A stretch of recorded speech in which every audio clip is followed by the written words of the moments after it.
Hello everyone, welcome back to the Erasmus Expeditions. We are here with session 42 of an ongoing campaign titled Beneath the Manor's Shadow. This is set in a homebrew world of mine known as Rosfine, in particular the kingdom of Vykaril, which is very heavily based on Arthurian legend and English and German folklore, kind of all rolled up into a nice messy ball.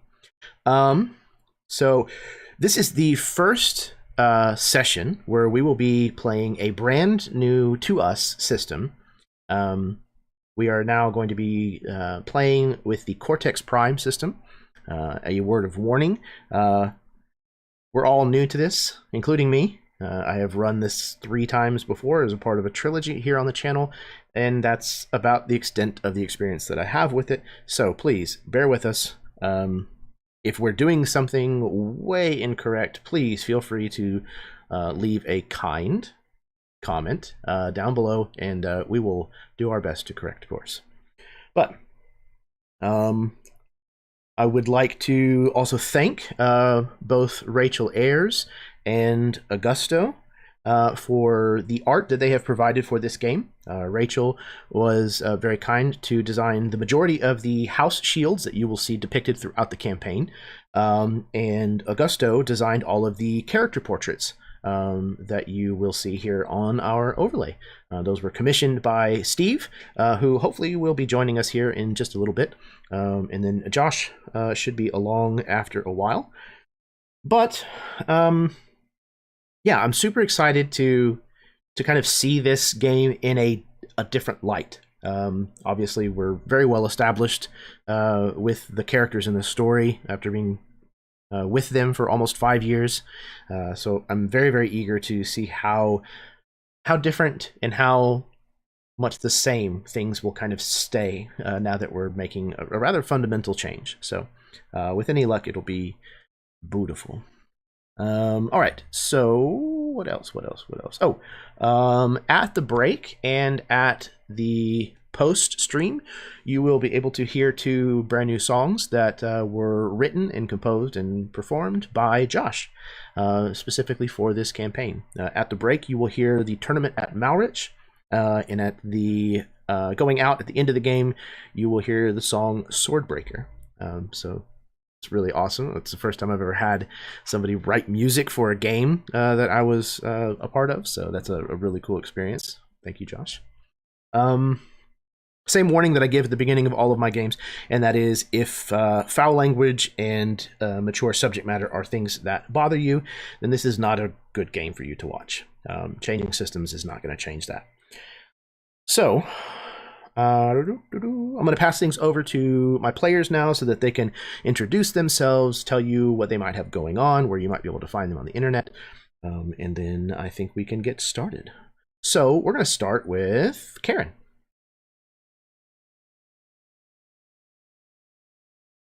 Because you're right next to me in the overlay.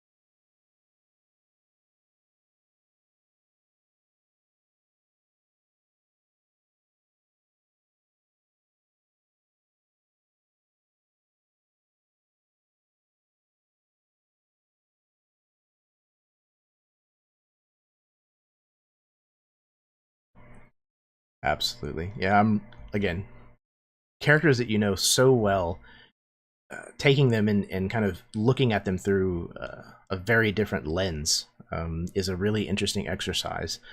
And I think... Uh-oh, word? That's not cool. Oh, I have no idea why that would be. Sounds like nobody's able to hear the players, or is it just Karen?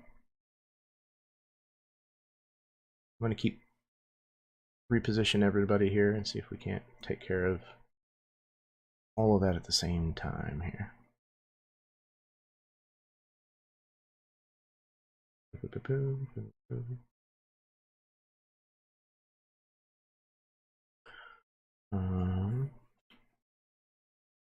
I don't know.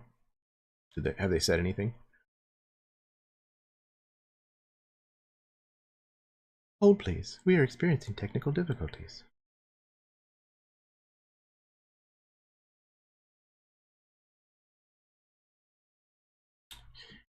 What the? Yeah, y'all aren't registering for some weird reason in OBS. Good grief. What is happening?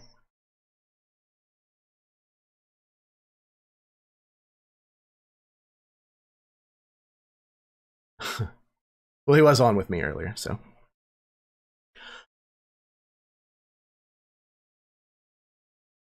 Okay, let's see what it could be.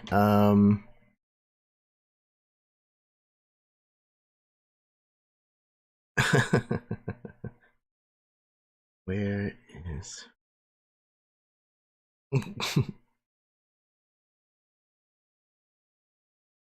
Even with yourself.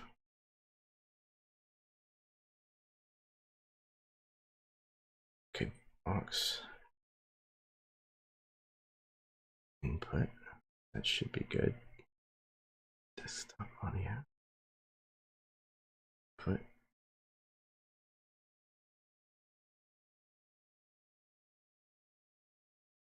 Why is this doing that?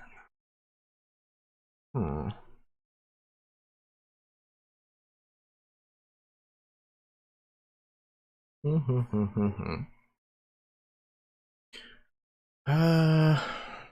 Applications.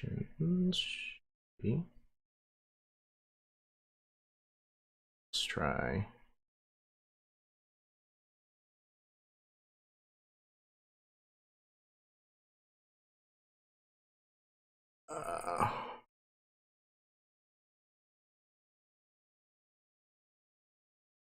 Communications.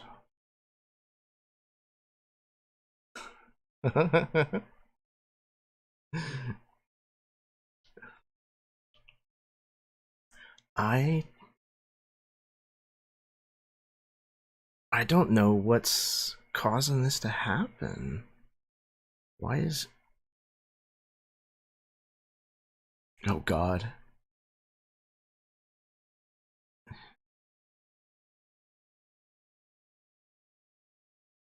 Yeah, they get to hear me trying to puzzle through all of this, and try to be entertaining and fail miserably in the interim. What is going on? Why is this doing this? All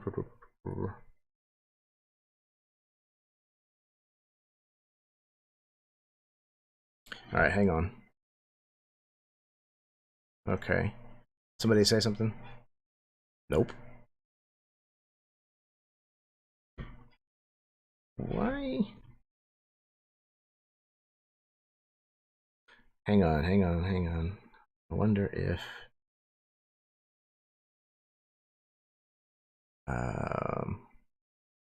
did you lay out your blood sacrifice last night for the game? Can people hear that? Anybody?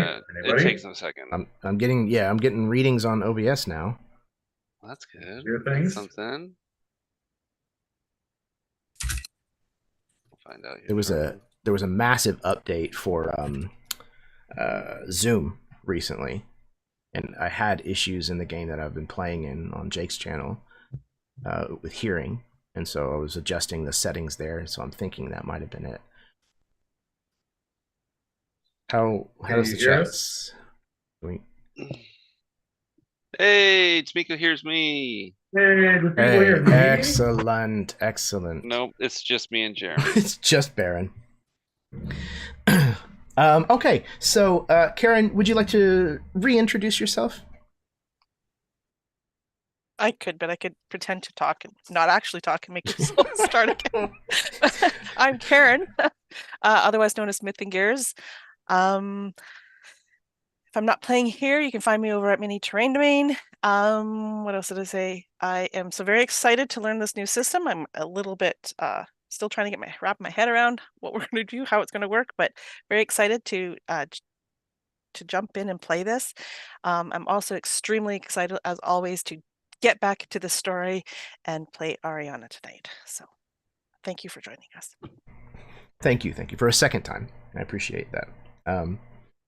Yeah, like I said, it's always really interesting to see characters that we're so familiar with in a completely different way, kind of in a different expression. So I'm really eager, especially having spent the last trying to understand this system again. I'm really eager to kind of see it actually running and test it. We're gonna test it. All right. Next up, we have Baron. Hello, everyone. I'm Baron. I play Masaka Tord. You really can't find me online unless you look for me on Facebook, which you don't need to do. I like to hang out and play D&D with my friends. And I'm ready to get back to this glorious world of Rosfine, where our chivalrous actions really just kick our own asses all the time. It's true what they say. No good deed goes unpunished. Do we have to be so good at it? Damn. Makes the punishment that much better. Yeah, I'm super stoked to do to get into this. And again, like it actually ended up working really well because you guys just crossed Ginden's wall. So it kind of makes sense that there's going to be like this kind of weird fundamental difference in the way things feel. So I think it's a good place to make this change. So hopefully it ends up being a lot of fun.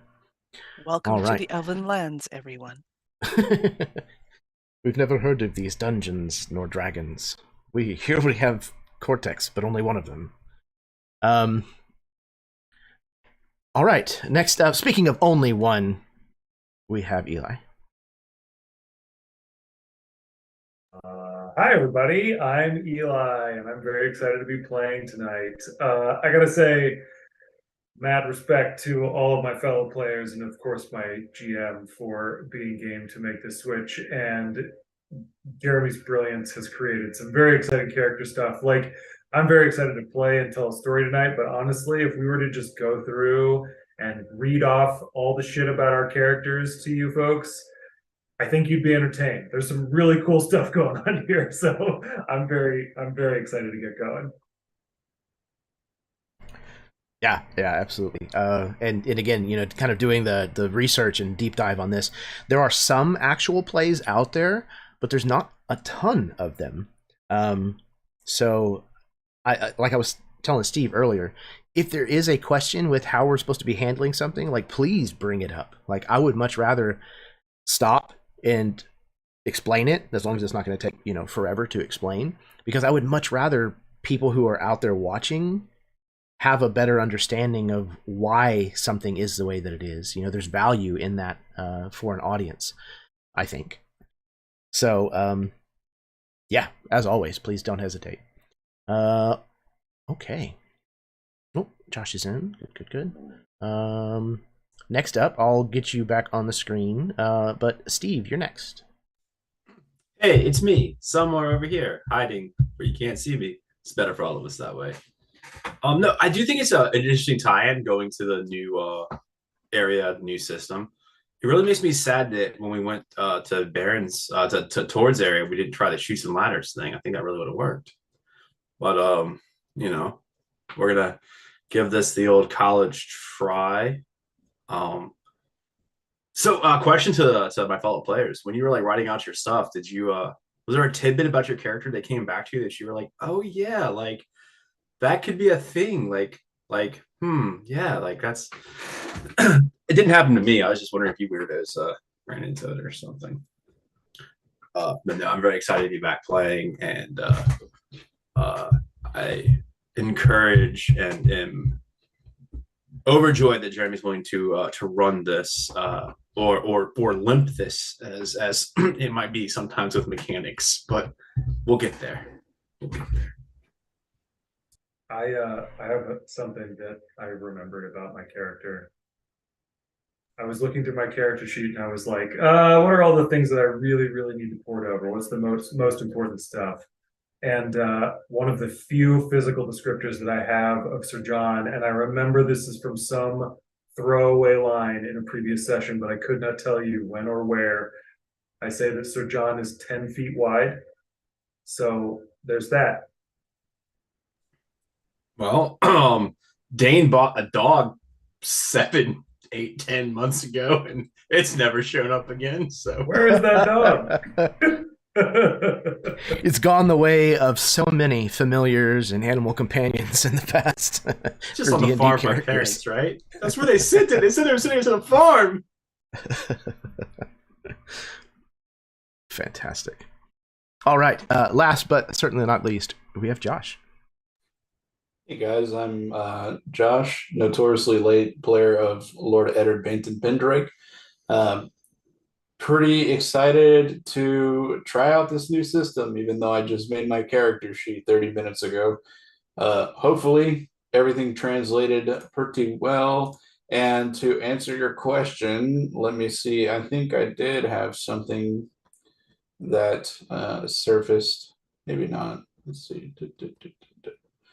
Yeah, I had well, for one of my signature assets, I have a bow that bears relatively little significance, but the important part is the elven quiver, which was a gift from Ariana Shell. So that is one of my signature assets. And yeah, that's Nice. kind of one of those things. And I also came across in my inventory the journal that was gifted to me by Dane, and the name of Tord's father's horse that I rode until it was killed.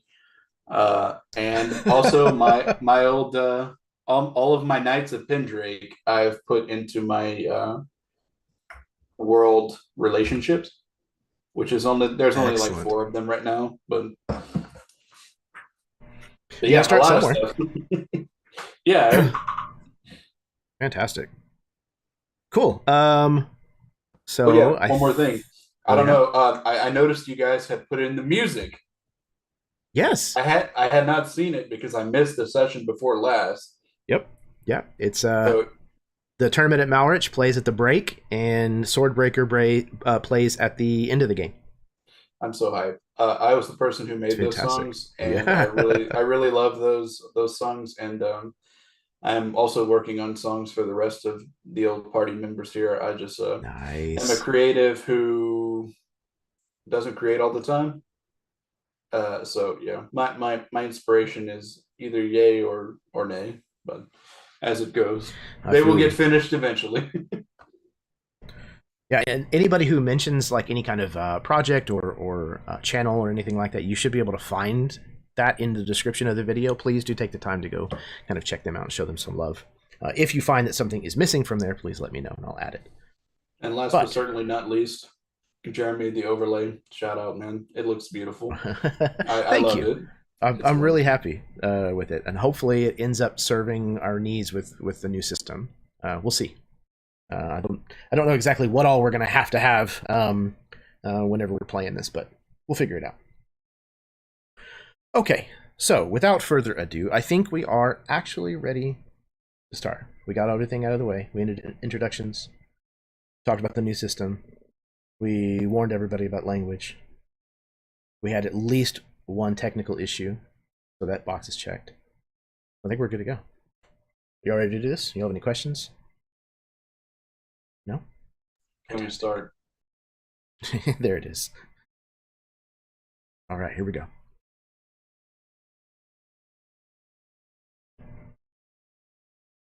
There are times in life when tradition must be upheld. When the methods long established by our forebearers must be clung to in order to weather the unpredictable tempest of life. After all, These methods were honed into a sharp edge by the harshest conditions of the past. However, when we cling too tightly to the ways in which things have always been done, we stagnate like a pool of water with no fresh streams to feed it. New methods, new traditions must always be entertained and adopted if a people are to continue to grow and survive the ongoing tempest.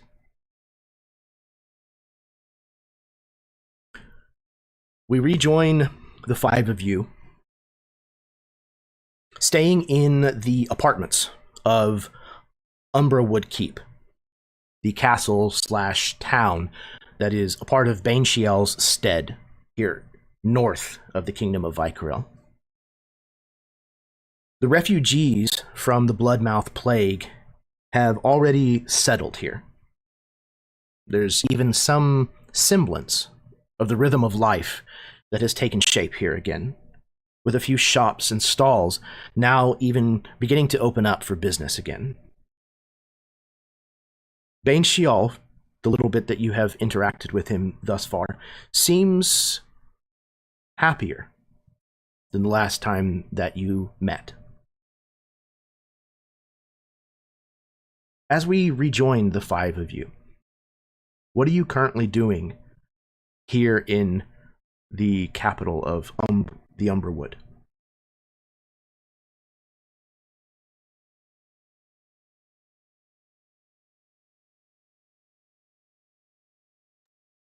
I think Sir John rises first. And, well, maybe not Ariana. I can't remember if elves in this setting sleep.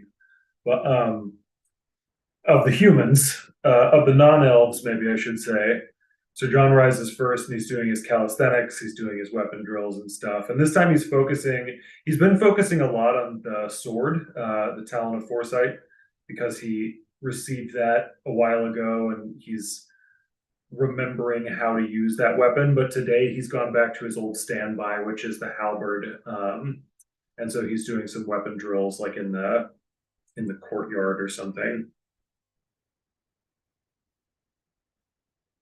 Yeah, you would notice, Sir John, there's not a ton of seasoned warriors here.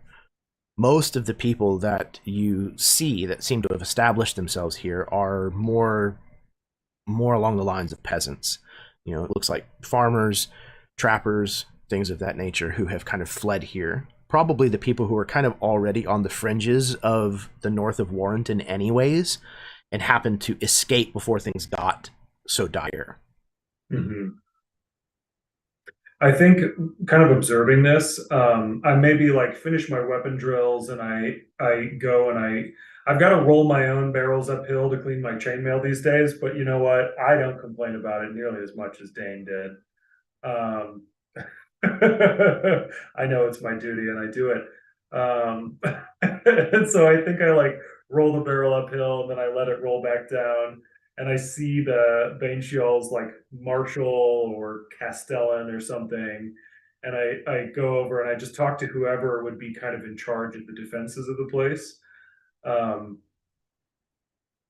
Yeah, and I approach him and I'm like, excuse me there, may I have a word? Yes, I suppose so. Is there something I can do for you? Yes, I'm curious, what force of arms do you have in this realm? Oh, well, there are several knights who serve Baneshiel, but at any given time here at the keep, there's only 3 or 4 of us, perhaps. And how many soldiers? Rank and file? Oh, no. There's no need. We have no rank and file members that serve our banner. No need? War is brewing across the entirety of Vykaril. But, well, surely you know that most humans, if you'll forgive me, most humans are afraid to cross Gindon's wall. Do you think these times will spare the elves, my friend? Oh, this is not my call to make. Well, Should you ever need of it, I am happy to instruct some of your common folk or even your knights in the ways of knightly combat of Vykaril. Perhaps we could share things with one another. Perhaps you're welcome to ask around to see if there are any that are interested in taking your lessons. Perhaps after the evening meal, perhaps you and I can spar. Ah, I would like it very much. Yes, I shall look for you. What was your name? Hathadon. Hathadon. Wonderful. Sir John Lightenor at your service. It's a pleasure to meet you, Sir John. Likewise, Hathadon. I bid you a good day. He kind of looks at you a little strangely as you walk away, but kind of, watches you go but says nothing more. What are the rest of you doing?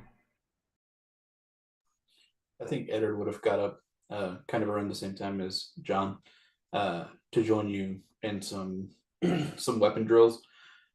He doesn't drill with his sword, though, because he's kind of concerned about what the elves would say if they noticed what he was brandishing. So he leaves it behind the sword, and he mostly just uses his dagger and short bow, or his daggers and short bow to, drill out do the weapon drills. And that's pretty much it. Other than that, probably recounting the past several days of adventure in the journal gifted to him by Dane.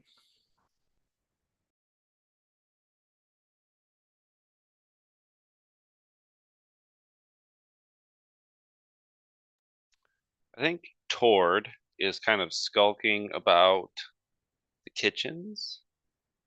I don't think I've ever had an elvish breakfast before, and I'm kind of curious to see if that's something that elvish culture even permits.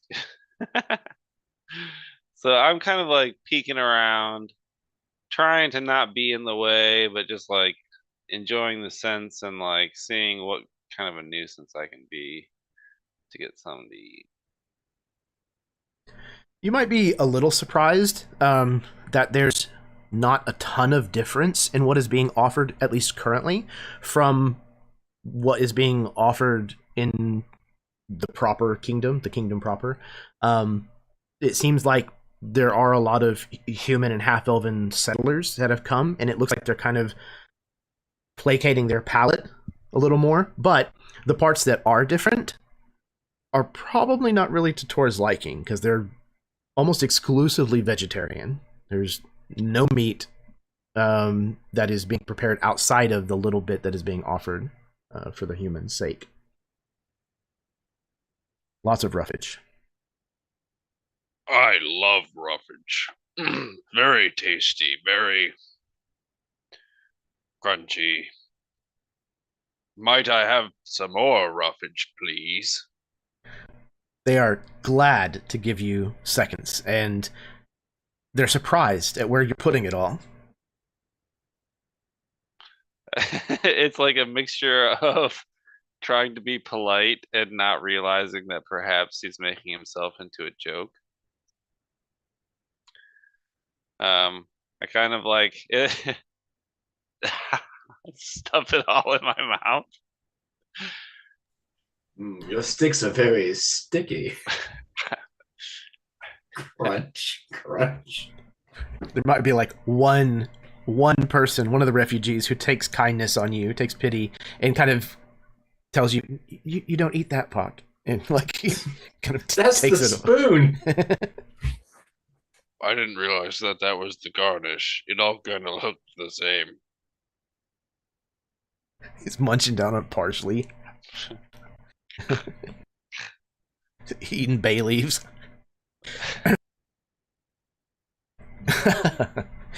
Fantastic. Afterward, kind of like stumbling out into the courtyard where drills are being had. I think Tord is just kind of posted up on maybe like a perimeter fence or something. Finished chewing my cud.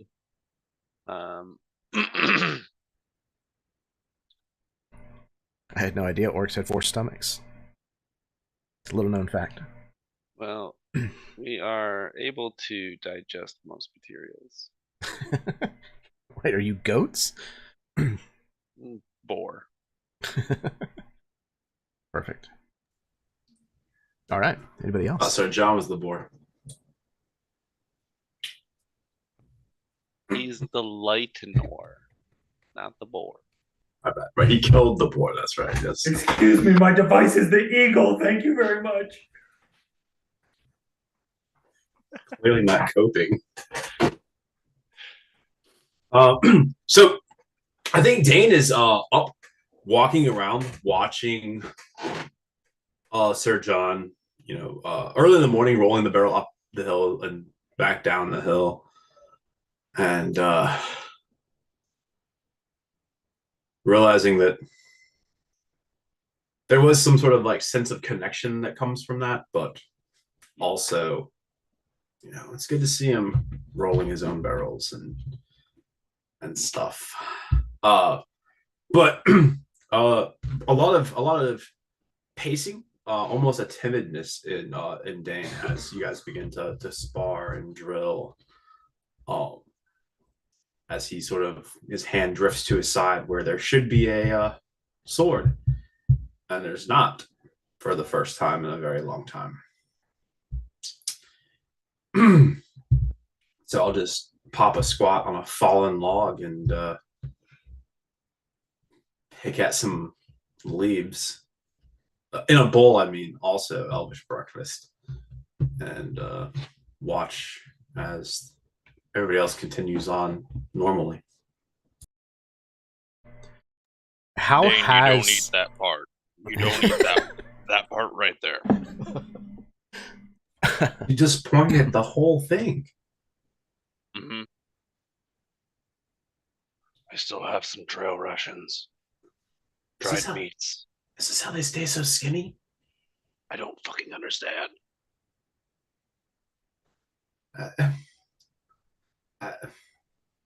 Listen, tea is filling, but God. I'm being judgmental. No, I heard you crunching earlier, and I thought you were just like chewing on some rocks. I didn't realize it was the breakfast. They said these things are berries. There's some grit to them. I think there's a seed, actually.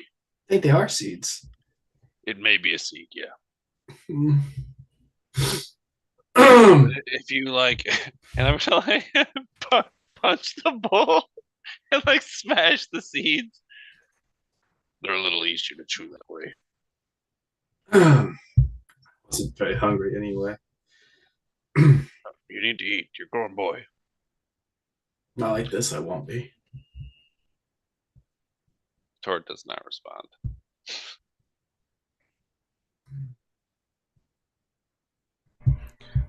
Yeah, so I'll just put the bowl mostly uneaten down the log next to myself. Mm-hmm. You touched on there being something missing, but what is it? How has the transition of taking Camagel's spirit into yourself, how is that making Dane feel? What has changed within him? Over the night, our first night spent here, there was a lot of sweaty nightmares that Dane woke up from, and a string of memories. A cold winter where my father had to go on a trip and should have been back, but was delayed, so he was missing for a long period of time. Sister missing, those moments of expecting to walk into the White Witch's hut, and only in the dream she's not there, and something more malignant is in the shadows inside that hut, and just a need to get up and make sure that Tord's in his bed and that Sir John's snoring in his, and that Arya's elfing in hers. That uncomfortable, and it's listlessness, it's distance, it's the scratching at his arms, flaking away some of this metallic rust that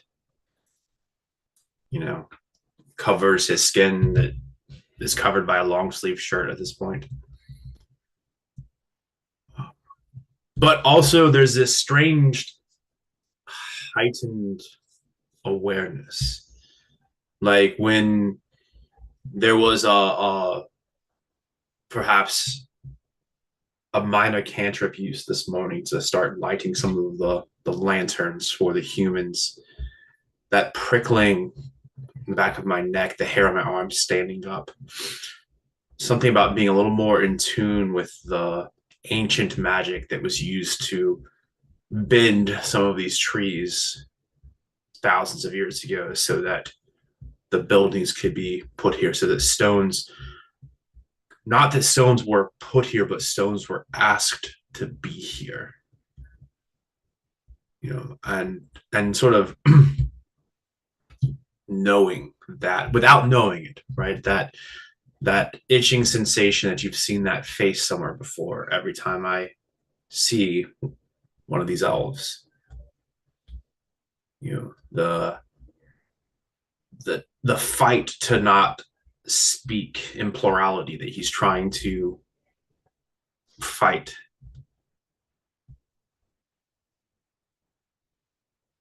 And a reliance on that sort of childish naivete to ignore what's going on. Thus the jokes about the breakfast and stuff. It's distant. It's not the same. So.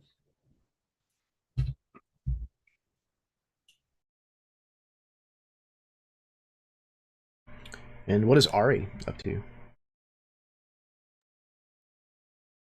Ari is actually searching out Bencho for a private audience with him. Okay. I think you find him probably somewhere within the keep itself. And as you approach, you find him standing in front of a carved stone plaque that is fitted into this section of the wall. And it looks like very recently that there were some like climbing vines that were, to use Steve's phrasing, they were asked to redirect themselves elsewhere. They were cleared from this area, but not violently the way that humans might. And here, in this plaque, carved in Elven, you can see an oath, a code. And it reads, "A knight is sworn to valor. His heart knows only virtue. His blade defends the helpless. His might upholds the weak. His word speaks only truth. His wrath undoes the wicked." You find Banchiel standing before this plaque with his hands kind of clasped at the small of his back, just staring at this stone and completely unaware of your approach. I think she would walk quietly up and stand next to him and basically mimic the same pose, put her hands small of her back. I never really understood all that until recently. He gives a very small start. Not true startled, just obvious that he was not expecting there to be a voice beside him suddenly. He turns ever so slightly in your direction before kind of turning back to this inscription. "Oriana, I did not hear you, but I suppose that should not be surprising." You were deep in thought. I was. as I have been for many days now. This creed, this code of the knights, was one that was written by Mathuran Gabrain himself. These words are merely words nowadays in Vykaril, but for me, for us, they were everything.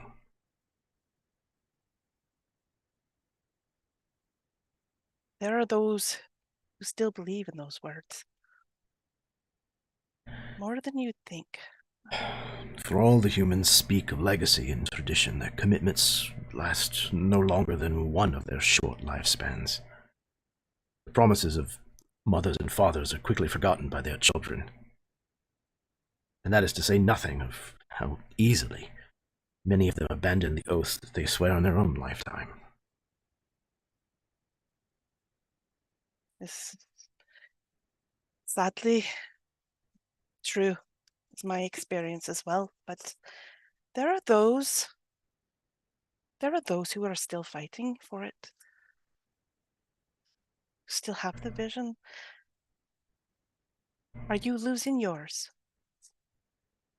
He kind of turns, like a quarter turn kind of towards you. But the opposite. I feel like I had lost the faith that I once had in these words, but recently there seems to be a rekindling within my soul. I find myself thinking on these words more and more.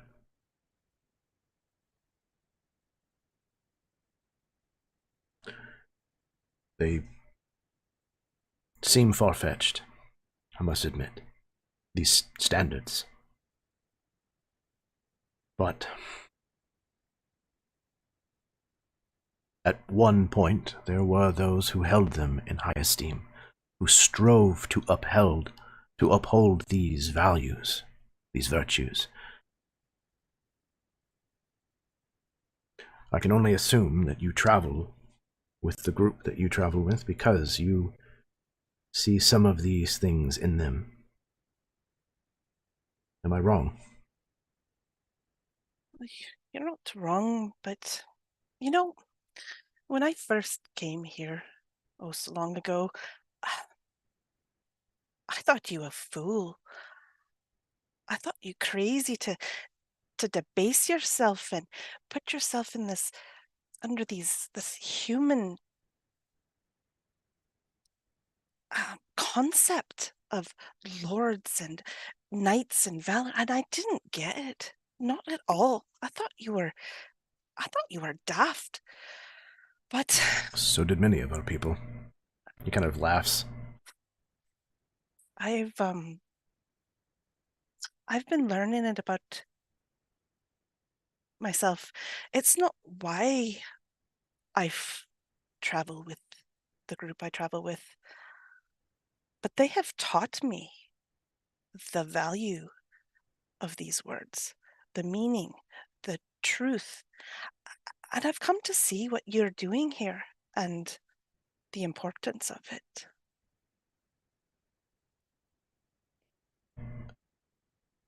Well, you might be the first. At least the first in a long while. What, I wonder, what are your plans now that you have been dismissed from Seldan Shieldhouses? I don't know. I'm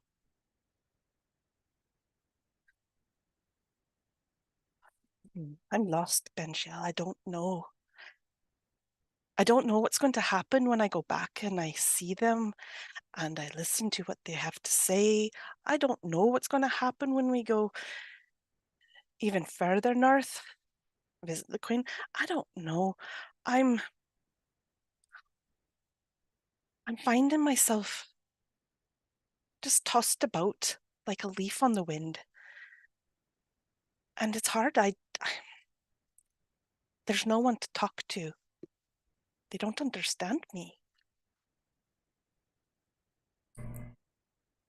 Having friends who are human can be difficult. They live for such a short time, and everything about their lives has to happen so fast. They Exhausting. have a difficult time sticking with anything for any true length of time. They always seem to be changing their mind and their position and the perspective on things. Much the same happens with our own kind. Of course, it's just over so much longer of a period of time, it's difficult to reconcile. But as you say of your friends, the friends that I had when I served Mathuran Gabrain, they were wonderful people. I wonder if perhaps you might trust them a bit more. Maybe they could understand a little better if you gave them the chance.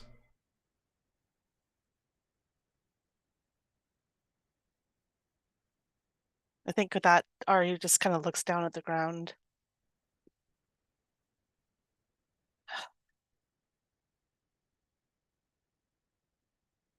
I'll try. You may be right. But there was something I wanted to ask you. If I may be so bold. When this is over, when this is done, when we've managed to do what we are destined to do, I don't know what's going to happen at the end, or what even it is, if we'll be successful, but I find well, what I'm trying to say is that, well, if you'd be, can I come back here when we're done? Of course, yes. I would like that. Yes. These last few days have shown me that my negligence in holding this castle has allowed it to fall into disrepair, and there had not been life really here in the keep for some time. But seeing all of these people here, these people in need, these people who are seeking help that I can provide for them, it has, as I said, it's been good for my spirit. And I find myself wanting to establish this place again as a haven, as a stopping point between the lands of our people and the lands of Vykaril. And in order to facilitate those kinds of things, my thoughts had turned to potentially finding and naming a Duchess. You have someone in mind? I do. He says, and he reaches out and places his hand on yours. Ariana, this is something that I've always kept to myself. Mostly because you were a part of the Sisterhood of the Hidden Shield, and I know that it is forbidden. But in light of the recent dismissal, the thought had crossed my mind that the role of Duchess could serve you well.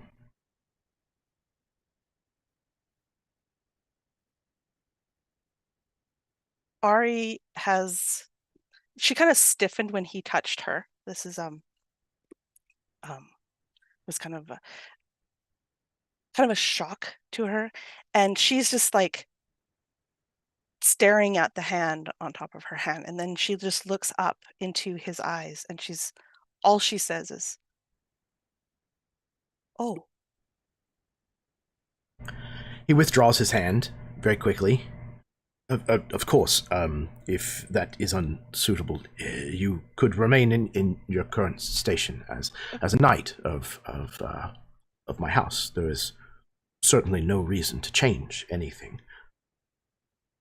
She reaches out now that seeing his fluster.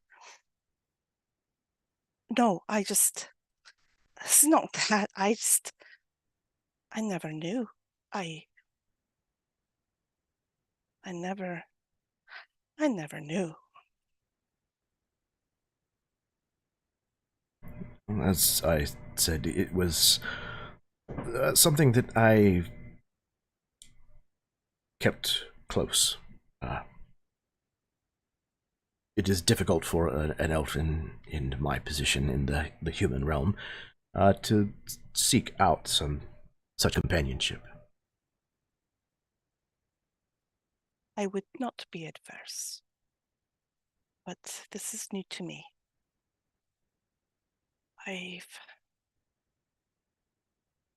There are so many things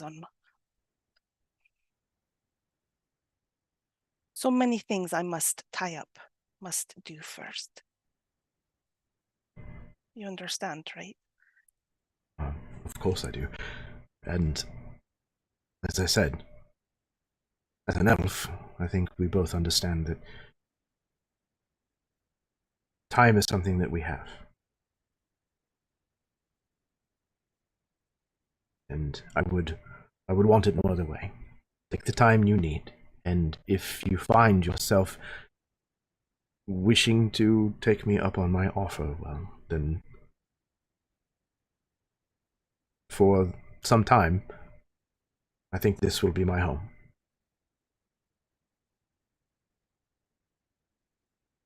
Perhaps one day you will wish for it to be yours as well.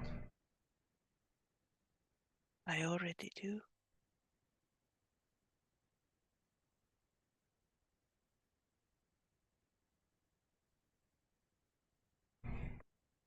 With and I think with that, with the uncomfortableness, he kind of straightens himself, kind of straightens up his clothing, kind of looking back at the plaque again before he kind of turns. I don't believe that I had told you. Fiona came to visit me not long ago, and was in quite a state.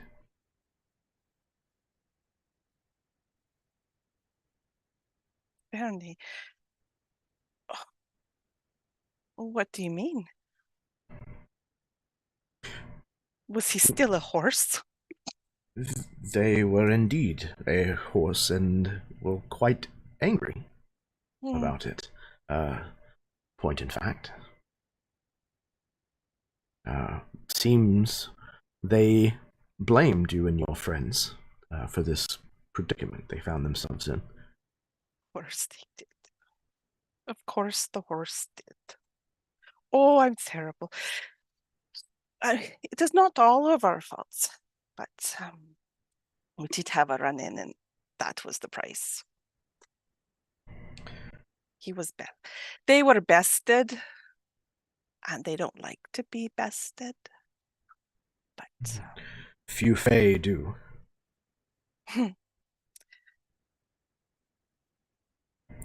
Well, I was unable to assist, although I could communicate with them. I ended up taking them to the Circle of the Moonstone, the druids just north of here. That way they could return their original form to them. Because, of course, these druids have a deep knowledge of shape-shifting magics and its animal forms. I do truly hope that they could help them. As much as it pleased me to hear their predicament lasted this long. They don't deserve it. I hope they didn't give you any trouble. Oh, no. There's plenty of room in the stables. He kind of chuckles to himself. I also hope you haven't... that this whole encounter hasn't incurred their wrath upon you. Because, as we know, the Fae, they are fickle. Indeed. It is not the first time that I've had dealings with a Fae. It's not the first time I've had dealings with Fernay. Really? Indeed.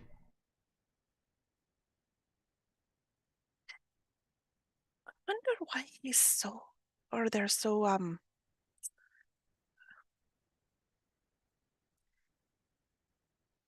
so involved, actually. Because we've had a few run-ins with them in the short little while.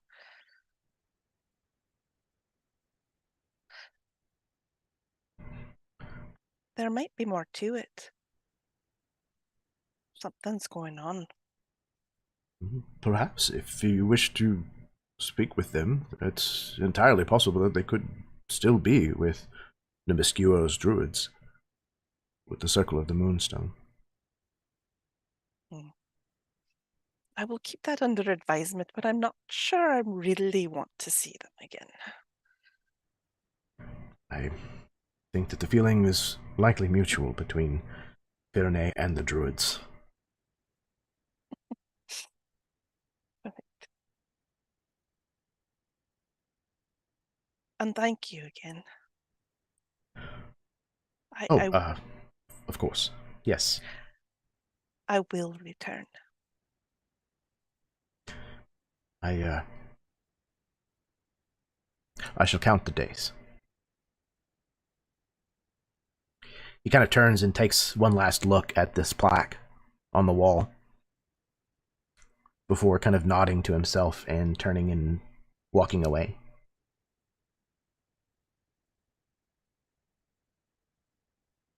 And I think we see, before like the camera kind of shifts to a different scene, is that there's kind of like a smile on Ari's face, probably for the first time in months.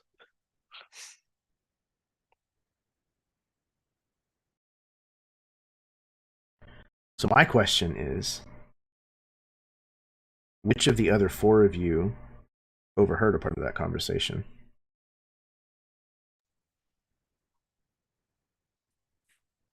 Probably Eddard, because he was going to seek out an audience with Benchiel as well. Excellent. But he decides not to after that. Oh, yeah? Okay. Yeah. I figured there will be more time. Okay. If Eddard had left the yard, leaving Sir John and Tord, and Dane's there too. I'm gonna approach Sir John. Shieldhouse Lightenor. Ah, Shieldhouse Masaka. How goes I'm your not morning? a shield.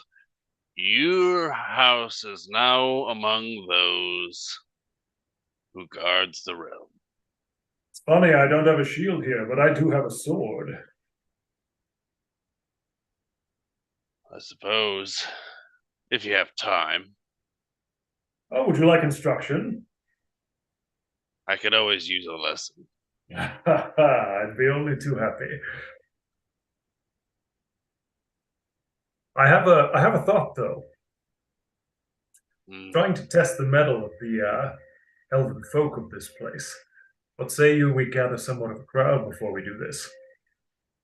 We could warm up a bit, give him a show. Of of course. Sir Dane! Where is he? He's over there. Sir Dane, come here, come here.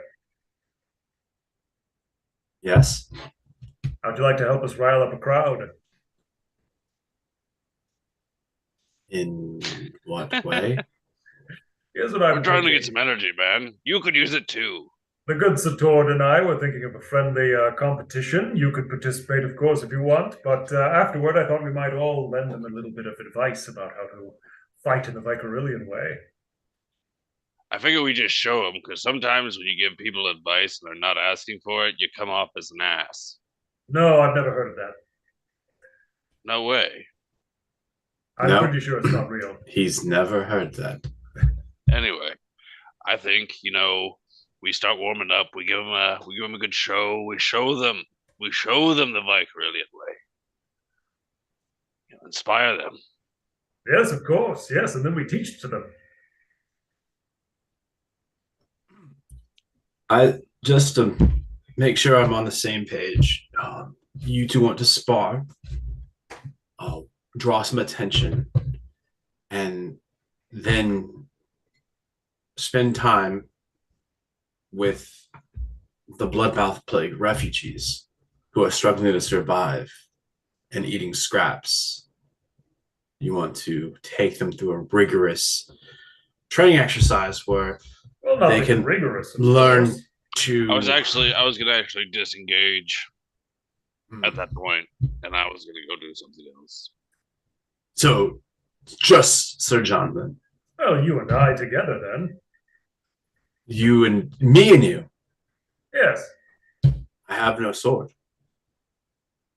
Well, I carry find you, several so with me. It won't He be a does have problem. like 4. You should know this. What else do you think I fit in that wagon? It's not like it's your supplies.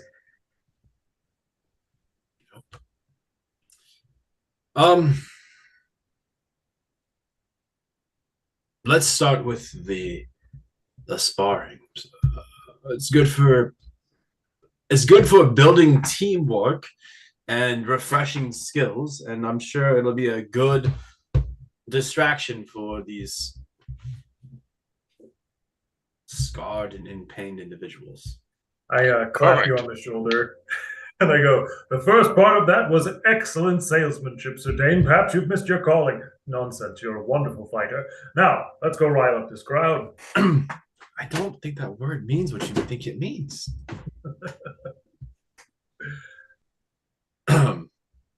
So, Alright. how do we fight? All right. So, to figure out how this particular contest is going to go, both of you will tell me how you're trying to build a dice pool. You're going to draw from your 3 prime trait sets at the very least, and then if there is good explanation, a reason to include any of the others, including your signature assets and things, then you may do so. You'll build those pools up, and then whenever you're ready, we'll roll them and figure out how everything shakes out. So our 3 distinctions, or not 3 distinctions, our 3 core pools are relationships, values, and roles. Values, roles, and distinctions. Values, roles, and distinctions. Okay. So a likely candidate for both of you for role would probably be warrior. Yeah. You know, what values at stake, I'll leave up to how you're going to describe, how your character's approaching this, as well as the distinction. And then anything else that, again, seems applicable, you're welcome to throw it into the dice pool.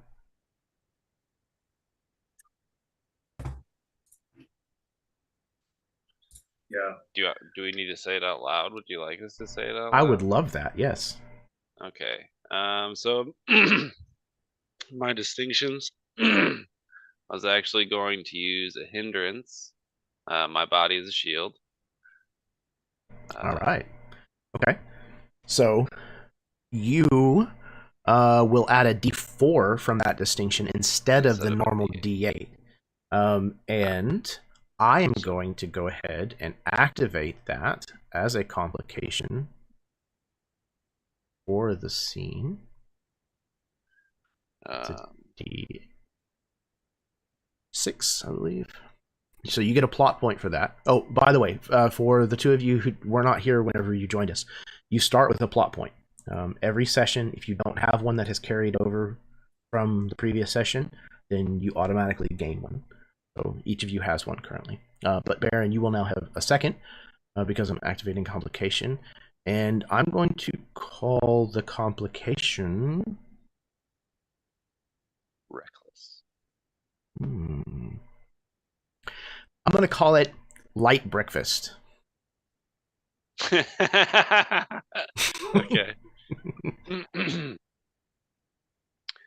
I would. The value that I'm going to use is tradition. Because this is our tradition now. Roll warrior. Signature asset question mark magic sword Adring. Yeah, if you're sparring with Adring or Adling or however it's said, then yeah. And then I am pushing to get my relationship die with Sir John. It absolutely would apply here if you wanted to. Okay, so I roll all of these. Correct. Yes. Yep, you'll roll all of them. Let me know if there are any ones that come up. Let me, There are. There's one that came up. Okay. let me also build my pool here. Oh. Scratch that. Okay. Karen, you made a great point. So the plot point that you get for activating your hinder, Baron, that actually is just a thing. It just happens. When you roll the 1, that's when I can create a complication in exchange for a plot point. So you actually now have 3 plot points. Oh. Have all the plot. Okay. So, Sir John, you are building your... so hold on to your dice, Baron, for just a moment.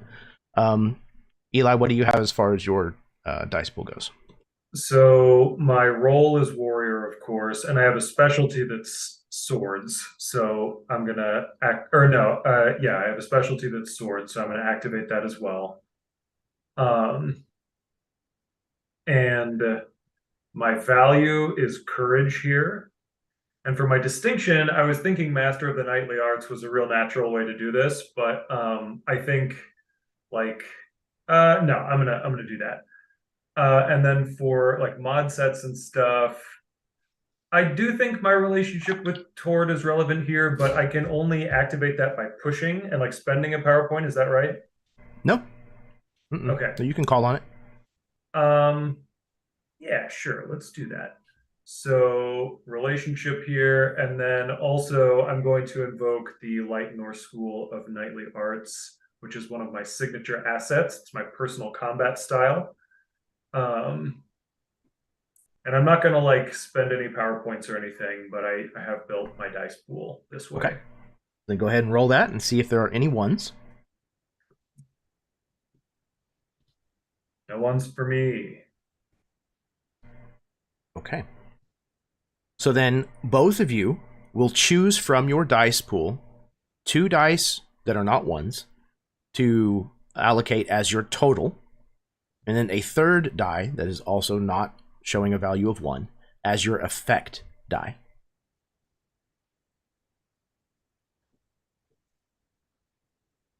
And the effect die, does that just add to the total, or does that have some effect on the line? The number that is on the effect die does not matter at all. It is purely the die rating that matters. So if it is a D10, then you just say that your effect die is a D10. Is bigger generally better here? Typically, yeah. It's okay. the impact of your success, effectively. Cool. All right, so what do y'all got? For my total, I got a 6, and then my effect is a D8. Okay. So, my total is a 20. And my effect is a D10. And that's just added 2 dice? I got 2 10s, yeah. Okay. Wow. All right. And what was your effect die again? D10. Okay. So, Sir John wins the sparring match against Tord fairly handily. Because his effect die is also higher than Tord's effect die, that means Tord, you will take stress, physical stress, as a D10. So this first bout, again, this is not just a merely a single stroke. This is the abstraction of how it has gone in the first, several hours of training or sparring. So what does that look like? How has that gone, and what is taking place when that role is determined as the outcome? I think to start off, my like really high number is reflected in like I'm not necessarily really wailing on him here, but what I am doing is I'm taking my time and I'm putting him through all of the shit I know. Like he comes at me with something and I try a new tactic and I'm really showing off like what I can do. I'm taking my time and like picking him apart sort of.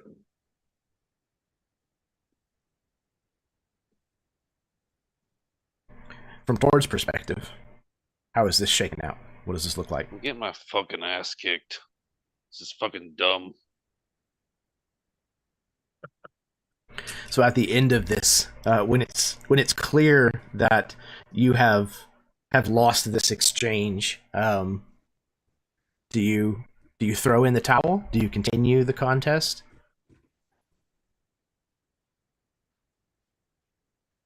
I didn't eat enough this morning. I'm fucking done. All right. Tord's sweaty.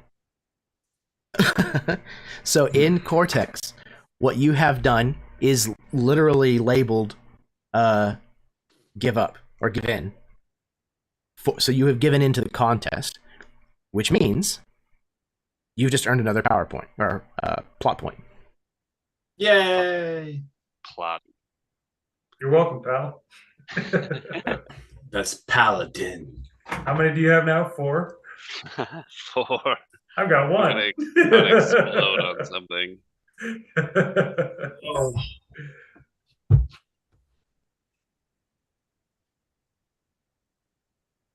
So Okay. yeah, I think after the fight is over, Sir John says something like, "Attention, one and all. This has been a display of the Light North School of Knightly Arts, a fine and noble method of combat from the lands of Vykaril to the south. I am Sir John Lightnor, its master and current sole practitioner. If you would like to learn the basics of these skills, I am willing to teach them. You need only seek me out. Today and today only, for who knows, I may leave upon the morrow." I'd like to also imagine that as you're giving this spiel, Eddard is playing the tournament at Malrich in the background with his lute, and he's like singing along to it. Wonderful. For the most part, the people who had kind of gathered around to watch seem entertained. They're, clapping and cheering and stuff after the intense exchange between the two of you. But most of them don't seem overly interested in learning to fight. But there is a few of the conscripts or the knights that serve Baneshial who have stuck around throughout the entire thing. And there's one young child who looks like he's probably a half-elf, who has kind of lingered at the edge of the battlefield, even though the rest of his party have kind of gone back to what they were doing before. He's kind of wringing his hands, looking maybe a little unsure. I'm gonna walk over to Eddard. Thanks for the goddamn loot track to go along with my fucking ass beating, Eddard. Hey, look, I was just trying to help sway the populace. All right, nothing personal. I'll, like, post up on the fence next to him, rub my wounds. Next time for sure. You got him. You keep saying that, but I just don't.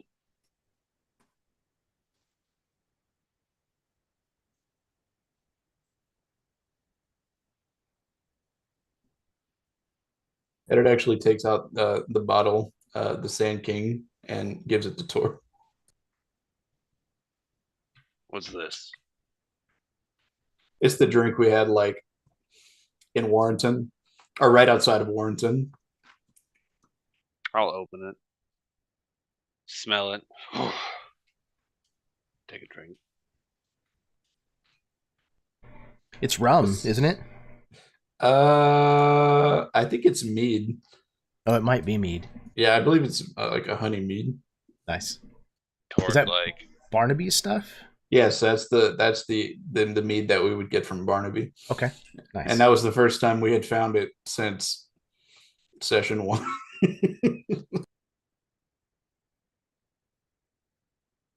It was at the White Witch's hut. I forgot. How could I forget? Yep. Yeah, that's why she had it. It's almost been 5 years.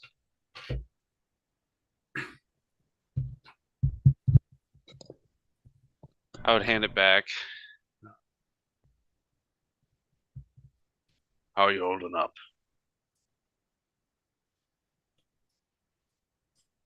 He kind of looks at you.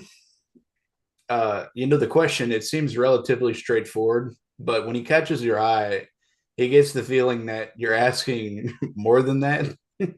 But on the surface, he just kind of looks at you and he's like, "What do you mean? I'm fine." Come on. Why layers? Just say it.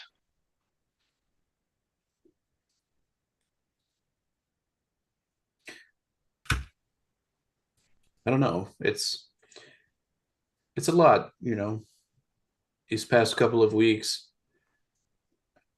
It seems with every new revelation about the name Pendrake comes tenfold more questions, and started to feel bogged down. Seems like it would be a lot to process. Maybe Benshell might know something. He's long lived. He did serve Mathuran, so surely he knows of Garfrin. A very good place to start. Indeed. Though I fear word will reach him rather soon that I was the laughingstock of the training yard, and I am reluctant to hear that slashing. You think elves put that much stock in outward appearance? I would like look at you with a side eye.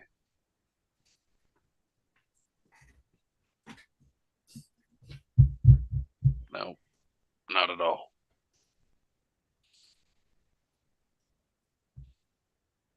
And what of you? How are you holding on, my friend? I'm fucking terrible, mate. Absolute ass. I am so far from my home, which is stressing me the fuck out because I have so many responsibilities going on back there. My family now has lands. I don't even know what that means. Well, it may not seem like much, but would you like me to send them a message? Yeah, they're fine. You sure? Ultimately, I'm just gonna. They're capable. They're not incapable. Well, sure. I wasn't implying that. I know they're capable. I wasn't saying that by any means. It's just I've never been the one to micromanage. Sure. Well, I mean, on top of that, it seems I have this bad habit of crossing it into the horizon lands more often than I would care to admit. Thanks to Dane, I have stayed this side. My fucking left arm hurts all the time.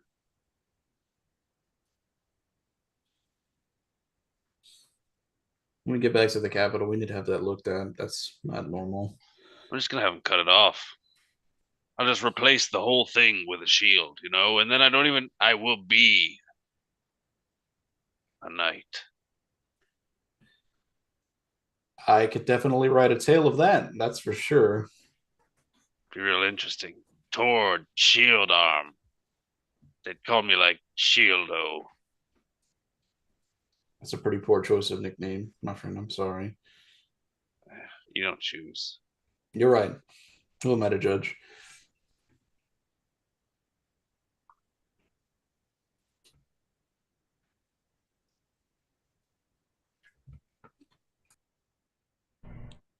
All right.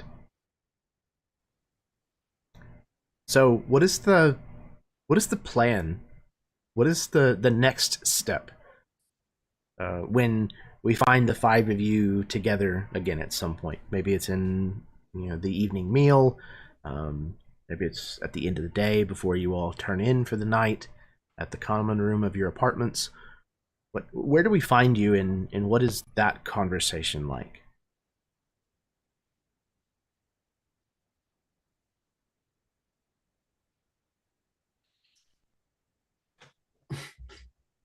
Somehow I feel like this is a very real interpretation of that conversation. It's just a lot of awkward pauses. We're all lost in our thoughts. Yeah. There's a lot going on with everyone. Very fair. We are here to acquire a resource. Allies. I guess further up north. You're going to speak with The queen? There's a queen. Yes. Seems to be that way. What do we? I mean, what's our stance here? Well, As the sword up. first we've got to head home. What? Deal with things Oh. there, and find out the best way to approach the queen before we head out straight to the queen. You meant your home. You have a home. Now, you all make that face like, oh, ridiculous question, Tord, but when have we ever considered Ari being a stationary individual? She got mail. They had to send it from somewhere. It came via fucking owl. The owl has to That live doesn't mean somewhere. anything. The owl lives somewhere. Okay. Do you have an owl roommate, Ari?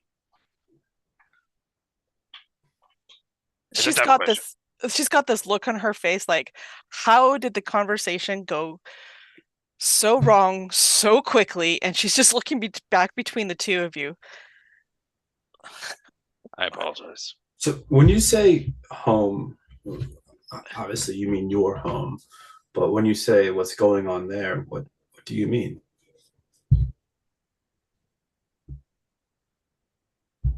Like, is this like a level of what's going on that we get to participate in, or is this a level of what's going on that you can't tell us about? Aye. It's not fair. So, okay, I got an owl. You all saw that. I got an owl. I've been a bitch since. Yes, I get it. I know. I've been all about myself and all the things. And she's looking at Dane when she's saying this. But there's things I can't tell you. There's things that are in the works. There's things that well, I'm a failure. And she looks at Sir John.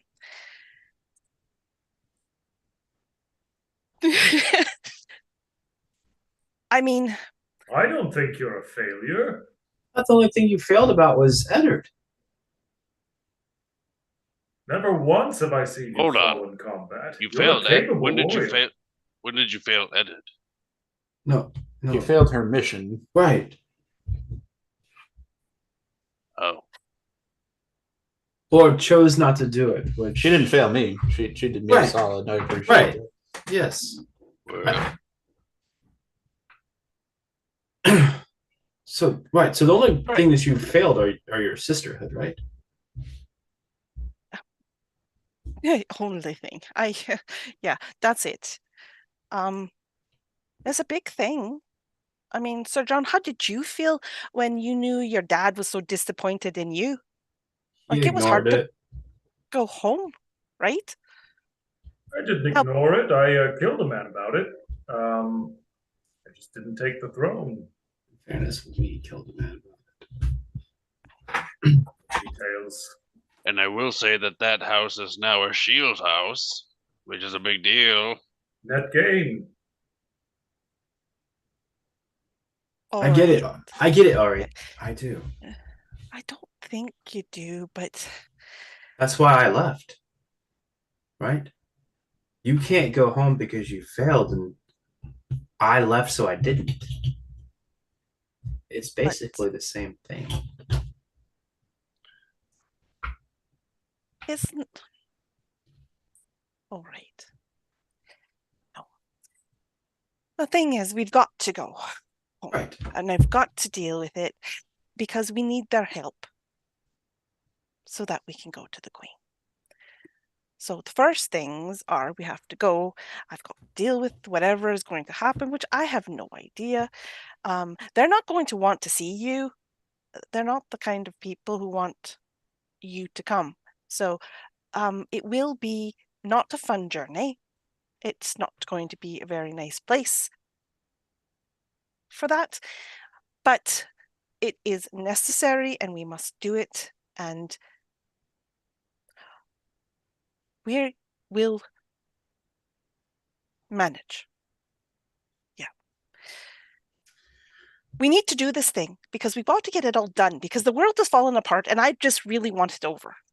The world over? Not the world, but the whole thing. So we can, like, get on with our lives again. Right. Get on to more important things with other people. No, that's not what I'm saying. No, we get it. I get it, Ari. You want to go to a place that thinks you're a failure, that won't like your friends, and it's going to make it hard on us so that you can go home to that same place. No, not to that same place. Well, that's good. That at least raises the chances of us being able to visit. That makes me sad. Well, yeah. Well, let's go see these owl roommates then. Tomorrow.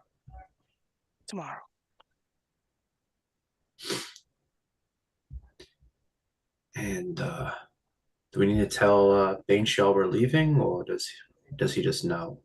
Oh, we've got dinner with him later. Right. I look at Tord like crap. I'm gonna eat more sticks. When you say dinner, I assume they're going to roast something. So you remember how you used to have me go get the really small twigs, the dry ones, to start the fire? Yes, so yes. I will say That's what they roast. We did miss the whole You're not section supposed to eat the twigs. We there found were out. truffles and there was truffles and mushrooms and stuff further down the line. They just didn't point that out to us this morning, Dane. I found that out at lunch. Truffles and mushrooms are full of protein. They were great. I was super happy I found them at lunch. And roasted tubers with garlic is amazing. But the Sounds good to seeds and me. the sticks were terrible. You're not What's supposed to eat them, Dane. I'm pretty sure that was a joke. So we've got We were the victims of a joke. Thank God, just put it in a bowl and told me have a good morning. So wait, we've got greens, we've got roasted garlic, and we've got mushrooms. What's the main course? That's what food eats. What? No, that's it. There's what's the meat? Shh. Think back to all the time we've been traveling with Ari. When has she ever eaten any meat? And Wait, now, you mean never? Eat your tubers and shut up. you should. I've faced a number of perilous feats before, but this one, Ooh. I'm gonna like slide my napkin over to you, and it has like smoked pork. Here, Just take that with you. put it in your pocket. Thank you. I won't tell anyone. Good. I start to put it in my pocket, and then I look at it like just a little too long, and then I find it, put it all the way back in. So dinner with Dane Show, rest, and then setting out for Ari's home thing. I really don't see what could go wrong. It's the most plan we've had in a while. Can't be worse than Angershire. What? When we faced the How did Horde. you not like everything about there? It was warriors walking around all the time, talking about warrior stuff, drinking like warriors. There was lots of horses. We killed people, and then we came back to lots of warriors talking about warrior stuff. I had a great time, and I'm Right. sure I'll have a great time wherever we end up. But you all are the ones who are naysaying right now. I died. Oh, humming. But you came back. Your death was a serious event. I was shaken to my core, all right? But you're alive now. Mostly. Mostly is better than not at all. Yeah, I look over at Tor. I guess it's better than leastly. You're like 75% alive. Sometimes I feel like I might be 110% alive. That's good. That's a lot of percent. I usually feel around there. But you're the only one in there when you feel that way. Well, if I do say so myself. So should we get dressed up for this? Yeah, is there any info you can give us before we go make gigantic asses of ourselves in front of the Lord? Maybe one. Don't make giant asses of yourself in front of Benshel. Don't eat the silverware. Stickware. I'm familiar with the courtly etiquette of Vykaril. I'm sure I'll be fine. Tord swallows hard. It's going to be fine. It'll be okay. He used to be around humans a lot. Aye. It can't be that bad. He has to remember. I'm not a human. He was also around. Well, I would We assume. don't really know, do we? They all want to kill me here. Do you remember Ari a few months ago? Oh, I do. They're all like that here. Maybe that's why they gave us sticks for breakfast. I think so. To weaken me. I heard it worked. Pretty sure I overheard one of them call me Stinky Pig. That was Sir John. I would never. Sir John? Right It after wasn't me. So Dane's trying to drive a wedge between us. Maybe he's jealous that he didn't get to spar me earlier today. No one is jealous of that. I shouldn't have even did that. I bet Sir Dane could have fared well enough.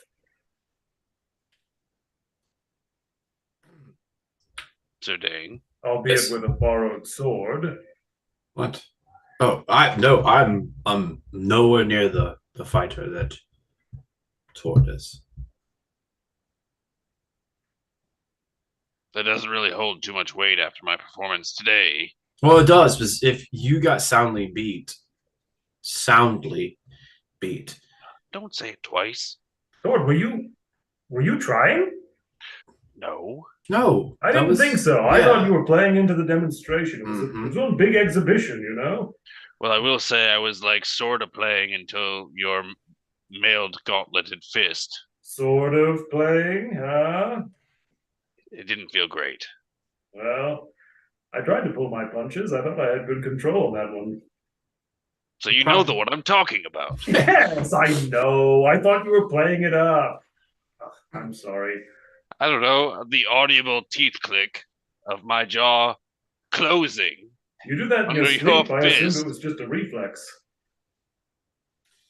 I admire what you see in me.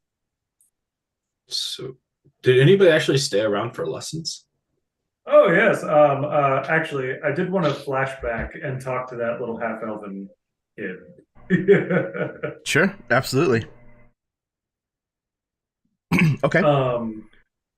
Yeah, so back on the pitch, where it was that you were giving this demonstration, this half-elven boy looks maybe around the age of 11, 12, somewhere around there, standing on the side, kind of wringing his hands. Excuse me, young master. Did you enjoy the performance? The display, I should say. Me? No, I'm not a master. Oh! I walk over and I take a knee and I like put my hand on his shoulder. And I'm like, when I say young master, we refer to those in my culture of Vykaril.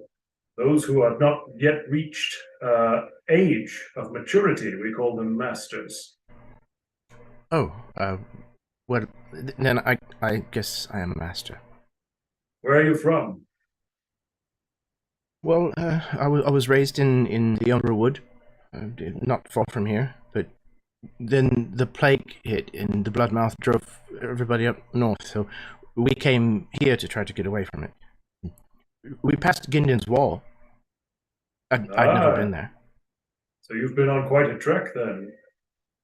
Yes, it's the farthest I've ever traveled from home before. What was the most amazing thing you saw? Gindin's wall was pretty impressive, but I have to say that it was your sword fighting. I'm flattered. And I must say, if my sword fighting is the most amazing thing that you've seen, then you probably had a much safer trip through the Umberwood than I did myself. I've run into witches out there. Witches are real. Oh yes, and I learned to protect myself from them. But if witches are real, then I would like to learn to protect myself too. And I can teach you. How old are you? Well, I'm 12 summers. 12 summers, all right. Just a few years then before you'll be an adult of your own. I don't like the thought of that, but maybe. Do you have to be an adult before you can learn to use a sword? Well, it doesn't hurt to be an adult before you go off on an adventure, or at least closer to it than you are now. But I'll tell you what, I won't take you with me when I leave on the morrow to go on our next adventure, but I will teach you some things today to help keep you safe until I return. And if you practice them every day and it seems as though you've improved, perhaps we shall talk of making you a squire. A squire? Yes, do you know the word? To a knight? Yes, this knight in particular. Your squire? Certainly, why not? I've recently, my own has recently graduated into a knight. Fighting witches? Not yet, not until you're thoroughly trained and ready, young man. He seems visibly relieved. Oh, well, then, yes, I think I'd like that. Now, I'll tell you, it's not easy. You start off not even holding a weapon. You must develop your body and your mind into something capable of holding a weapon first. He kind of like looks down at his empty hand as if there's something deficient about it. Well, I can hold a sword. Oh, I mean, we'll I've fill held one those with before. Staves and barrels long before we put a sword in your hand. He looks very confused. Barrels? Yes, it's wonderful for building cardiovascular endurance and strength too. I don't speak Elven. In good time, young man, in good time. He seems thoroughly spun around at this point. I'll tell you what, here, come eat a quick bite with me. I'm famished after that display. And we shall see what we can teach you. Okay. I'll just go and fetch my food, my lunch. Oh, He no, kind no, of- no. Come with me. I'll feed you. Don't worry about that. Oh. Oh, yes, of course. He gives like a semblance of like a bow to you, and then is on your heels like a trained dog. Sure. And as we're kind of trotting off, I'm like, "What's your name, young man?" Asking the hard questions. Uh,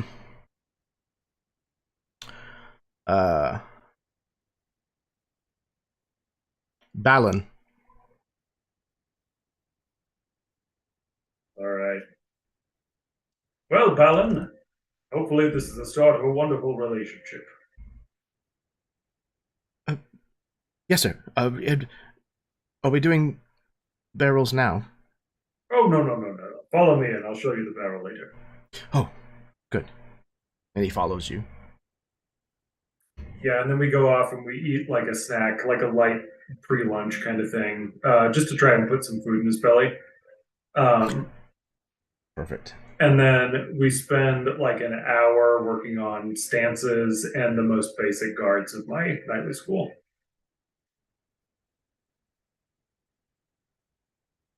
Okay. So, Eli, would you like to spend a plot point to establish a relationship with Balin? Yeah, sure. That sounds great. All right. Let's see here. There you go, Steve. So yeah, Balin, we can establish a relationship with him at a D6. As of right now, it will be a temporary asset, a temporary relationship. At character growth, you can choose to turn it into a permanent relationship. Cool. Okay. So, I think before we go to dinner with Bane Shial, let's go ahead and take our break. We'll do a 10-minute. Go to the bathroom, refill your drinks, kiss your spouse, smoke them if you got them, etc., etc. And then we can come back and play through the second half of session 42 of Beneath the Banished Shadow. Sit tight. We'll be right back.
Hello, everyone. Welcome back from the break. You were just listening to the tournament at Malrich, a song, an original song that was written and performed by Josh, just below me here. Definitely go check out his stuff. And also, you can listen to some of it here. We'll be able to hear Swordbreaker at the end of tonight's game, which is also a fantastic song. I'm not biased or anything, though. So, I think we are ready to dive back into this. Everybody good to go? No questions or anything from what we've done so far? No? Excellent. Okay. Tord, I am going to say that your complication is recovered. That's dealt with. Light breakfast is no longer a thing that is going to affect you. Okay. As each of you are headed to have your evening meal, to take your evening meal with Banshiel, how are each of you, like, how are you dressed? How are you presenting yourself at this Lord's supper table?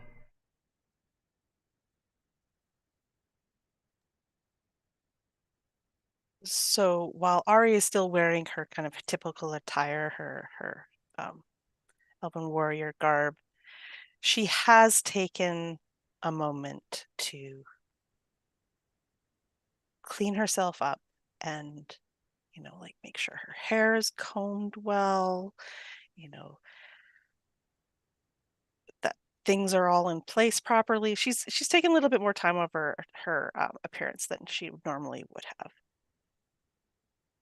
So, in our world, different flowers can symbolize different positive and negative things. What's the hey, I might be taken symbol or whatever that is among the elven culture, like costume or jewelry or whatever it may be. I don't think we've busted that out quite yet. Okay. She's got acorn earrings. Oh shit, everybody's gonna be whispering now. God is nuts. Oh no. Oh god. I should have known.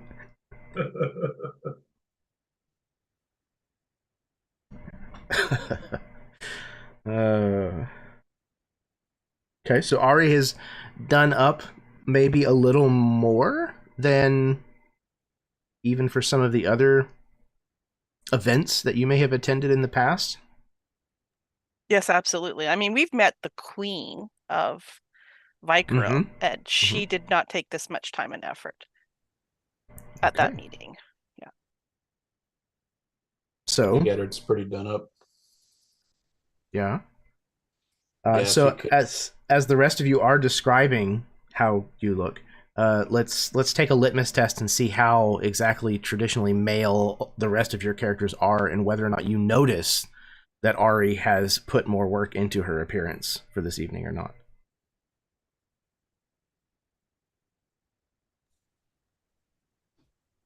Go ahead, Josh. Eddard is done up. Oh yeah, sorry. I didn't mean to interrupt. Eddard is done up like he always gets done up to meet with shield people. If he would have been able to bathe, he would have done so, and he's wearing his finery of at the Pendrake finery, the red and blue with the brooch or the cloak clasp. So kind of like, not intentionally broadcasting it, but like, hey, Pendrake, like kind of trying to put it out there to see. He's kind of tossing a line to see if Benjiel notices, because I'm sure that he has not seen this heraldry in a number of years. Okay. The rest of you?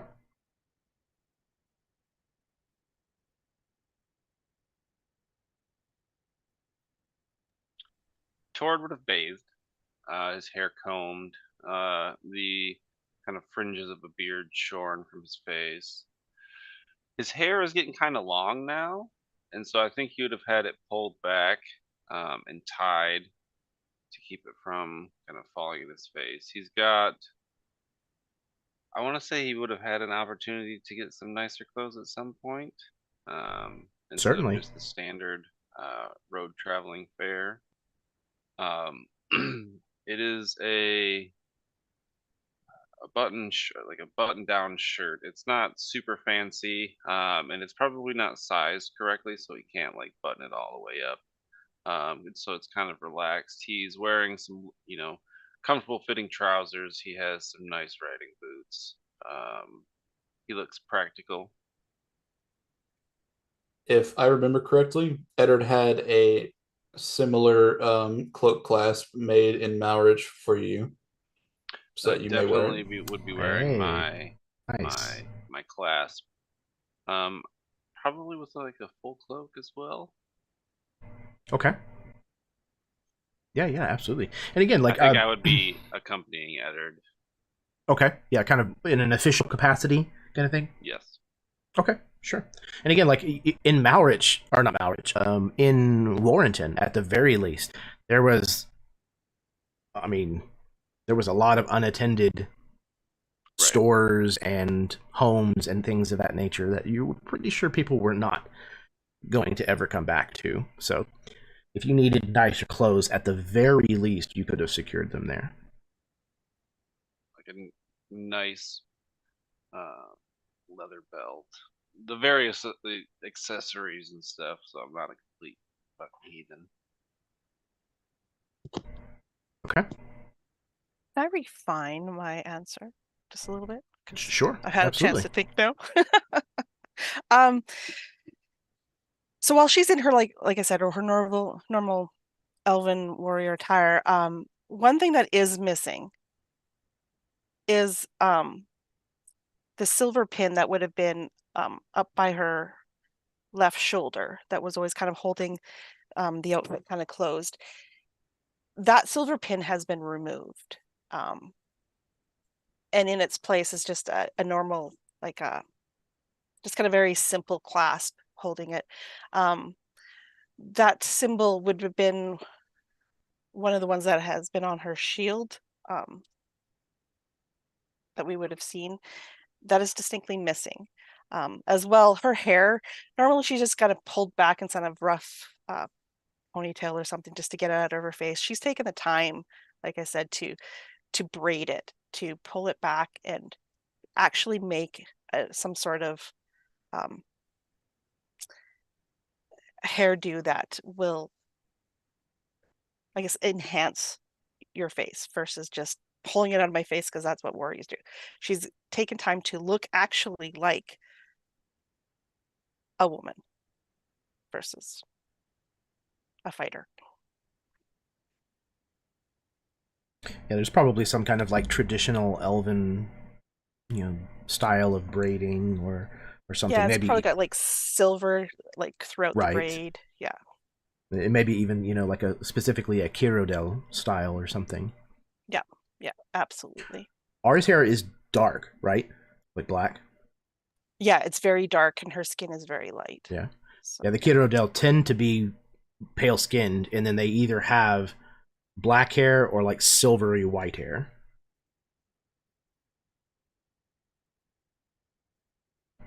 Okay. Who have we not heard from yet? What does your fit look like? I think Sir John is wearing a dress gambeson. So like it is intended, it's padded and ready to go for fighting, but it's just like a really dressy version of it that he has. And so it's a gambeson, like padded and maybe even burgundied a little bit in his house colors, red and gold. And then he's got puffy pants and hose from knees down and some like soft shoes. And his sword, the Talon of Foresight, is hanging from his hip, sheathed, of course. And I think Balin is there too as his cupbearer for the evening. Oh, And Balin is wearing his gorget, his like shoulder and neck protection, as a Okay. symbol of like his service. fantastic. Yeah, his nervousness is palpable.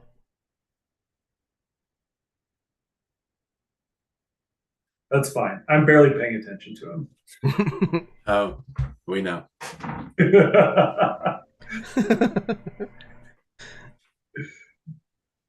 Yeah. Oh. How is Dane reacting to this? What does Dane got going on? I think there's definitely like a faint echo of not jealousy, but a weird memory of that. And also just that like I can look at that kid's face and realize that he's already been told 7 times today that he's not going to hold a sword for a very long time, and what that feels like, right? But as far as how Dane is dressed, he is dressed with no armor, just in his fine court clothes, bathed and manicured hair and everything else, but wearing an empty scabbard on his hip. And the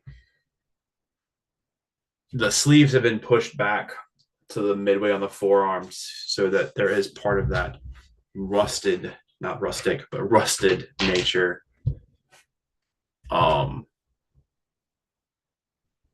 exposed.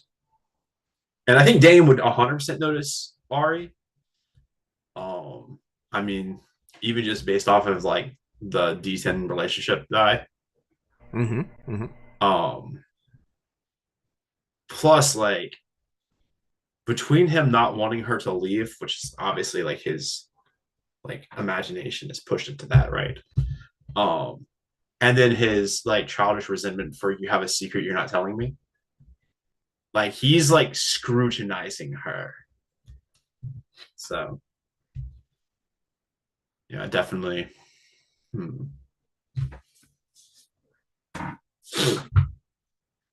So maybe this is how she's planning to say goodbye. We'll see. My goodness, Ari, you are looking absolutely radiant this evening. Kind of like pats her hair and, is it too much? I really wouldn't have any context to say otherwise. I think it looks great. Oh, all right, thank you. And sure, Balanced on the knife's edge between beauty and deadliness. The boy said that? He said balanced on the edge, not balanced said. But I also had to translate that in my head. Fantastic. Oh yes, balance. Yes. Damn, this kid's smooth. Right. I was gonna say, I really. Eddard, you have been replaced as the face of the group. I'm sorry. Understood. Kid can't hold Sir John's liquor, let alone his own, but he's still gonna rep us. Well,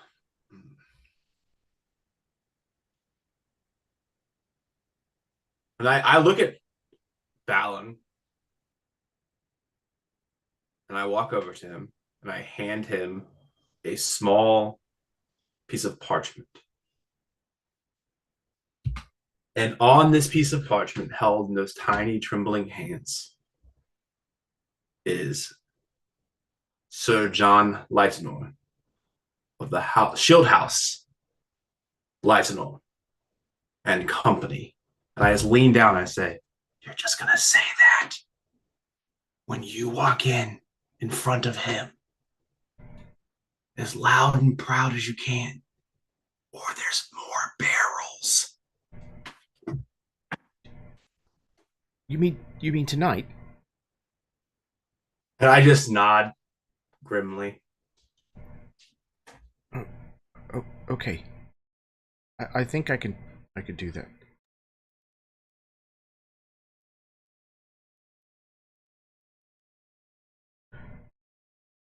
Why do you not carry a sword?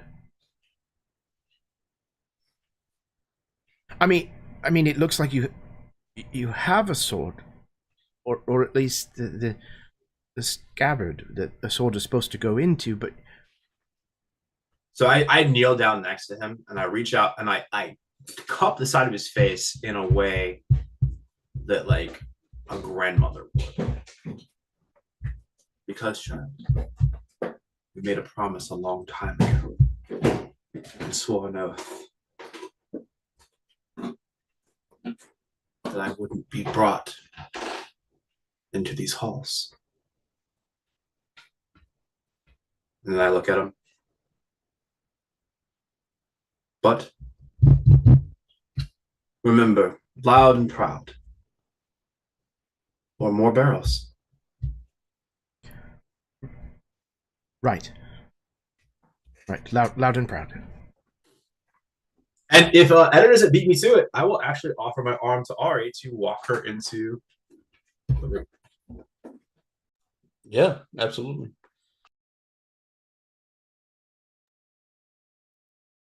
I hook arms with Tord. Just kidding.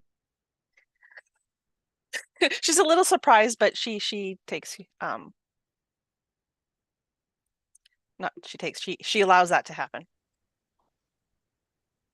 After you, my lord. Eddard goes in front of Tord. I give Balin a little nudge on his back, ushering him towards the door. He kind of, stumbles forward a half step or so before kind of catching himself and looking around, realizing what the intention was, nodding, and then heading through the door. And you can hear him, Sir John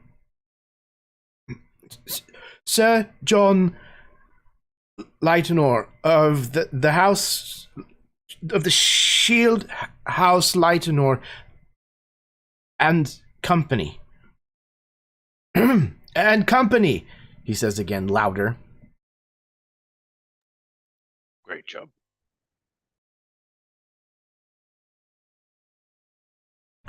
You each enter the room where the evening meal is being held, and while there are a lot of the trappings, the symbolism that you would expect from like a courtly dinner, it is decidedly different than the courtly dinners that you have probably attended in the past. It's clear that there are a lot of the finery and things that it just isn't as fine here. That they're making do with a lot of the things that would be commonplace elsewhere through Vykaril. But there's not really a lot of other people in attendance here. It is Baneshiel, the knights that serve under his banner, and the lot of you. As you enter, he sits at the table, kind of at the head of the table, after the last of you has come to your places that have been kind of set about this table. And again, like, this is, probably what many of you might even expect would be in an elven place like this. The table itself is made from like a live edged slab of wood that has been polished and stained and presented in much more of its natural beauty, as opposed to being severely worked into something different. Again, the chairs are much the same, most of their structure kind of being comprised of natural growing branches that look like they have been woven together to form a beautiful pattern, kind of as they grew.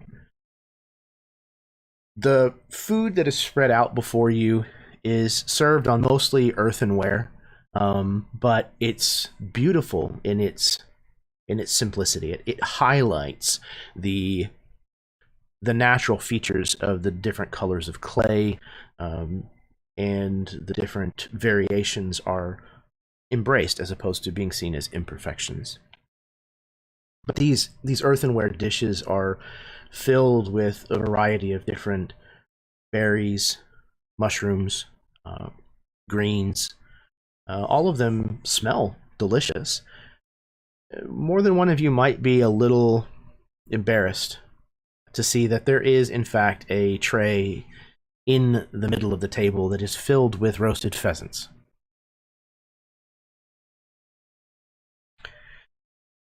Banshial lets the rest of you enter, and then he addresses you before he sits. I have taken the liberty to prepare pheasants for those of you who wish to partake. It has been some time since I have supped with humans and orcs. He makes sure to include Tord. However, I hope that everything is to your liking. Please, be seated. Where does he have Ari sat? Good question. I think that he... Oh, God. I think that... Fucking Josh. I think that he would have intended for there to be a place beside him. Maybe on his left-hand side at the far end of the table. Whether or not that's where Ari actually sat, I will leave that up to Karen. Yeah, if there was a spot there, that's where she would have gone. Yeah.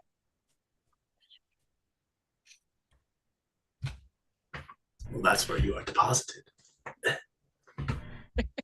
I would say that anybody who is even halfway paying attention, you might catch Banshial Myron a little bit. Yeah, I think Eder definitely notices.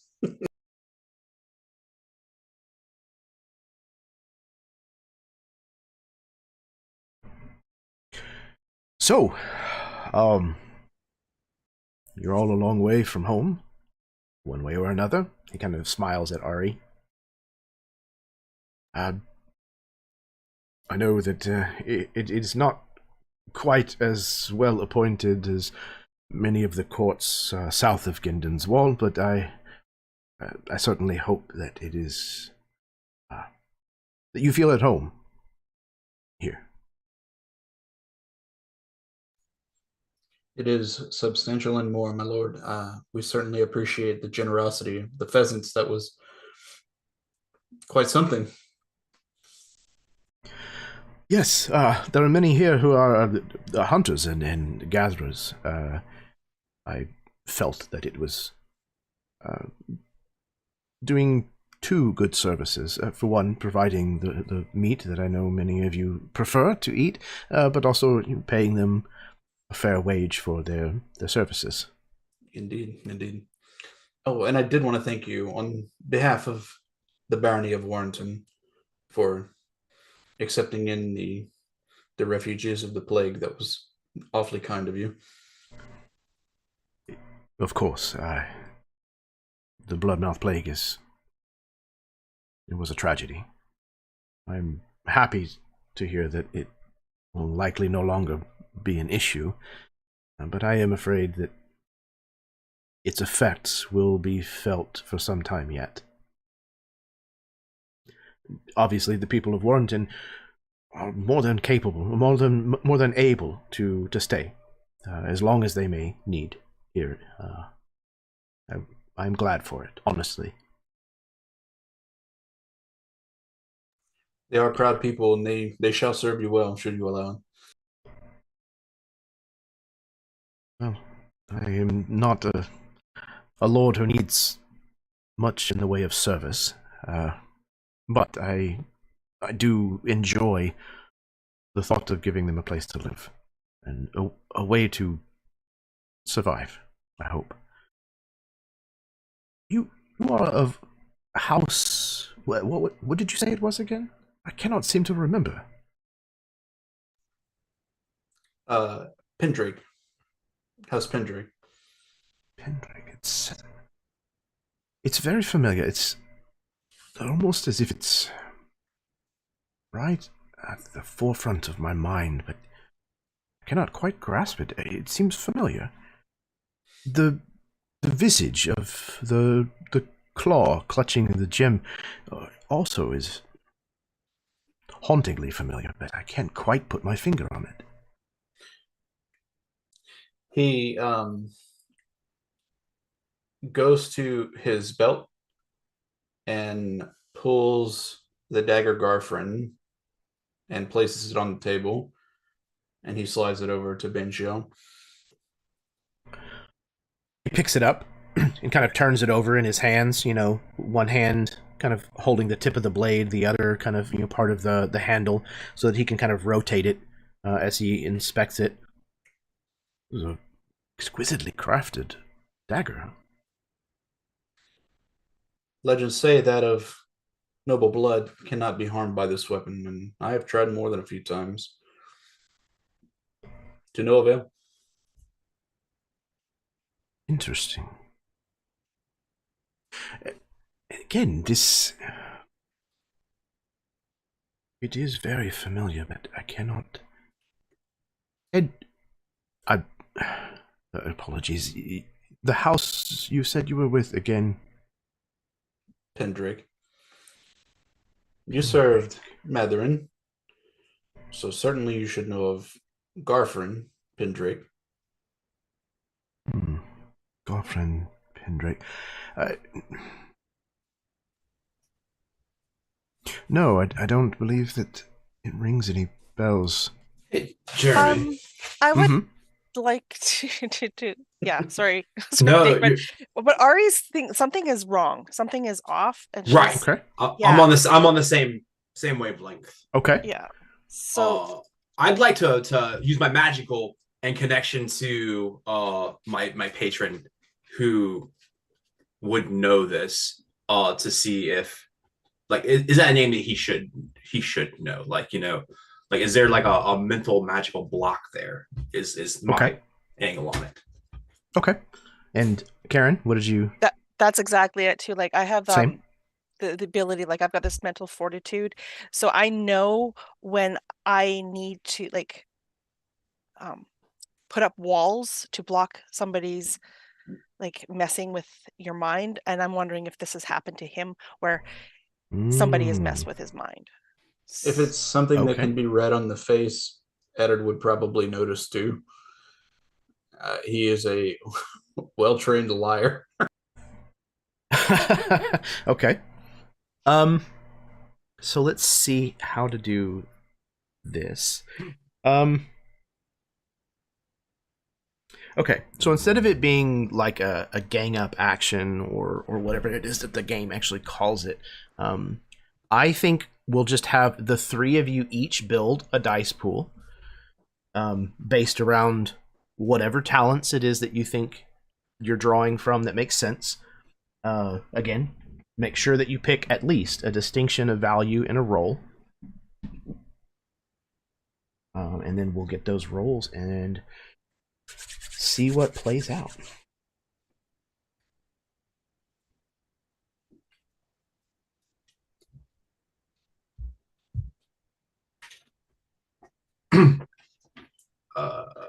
You just want us to call it out to how we want to build it.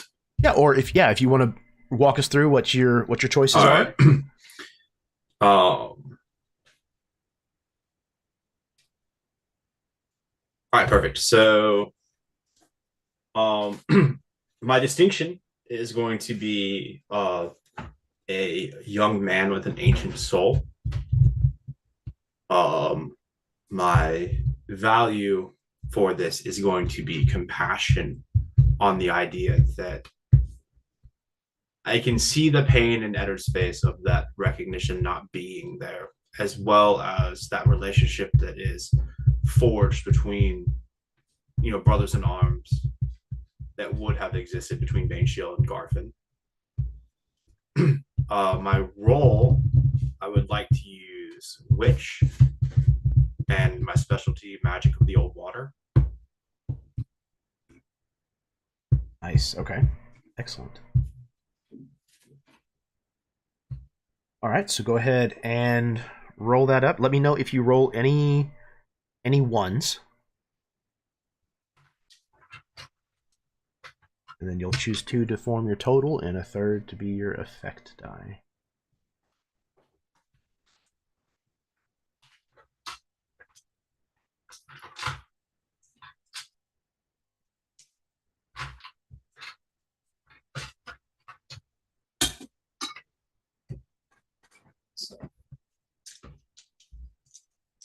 I'm also going to go ahead and spend a my plot point Okay. to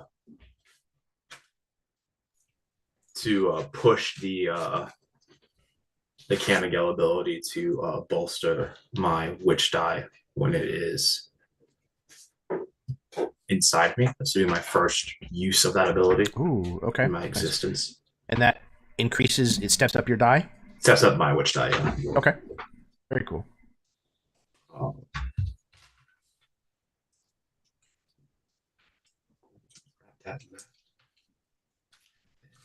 Okay, I think you tell me if this would make sense. My distinctions, I don't really have one that fits well here, but I do have heir lost to history, which is Eddard has staked his claim to the long forgotten house Spindrick for better or for worse.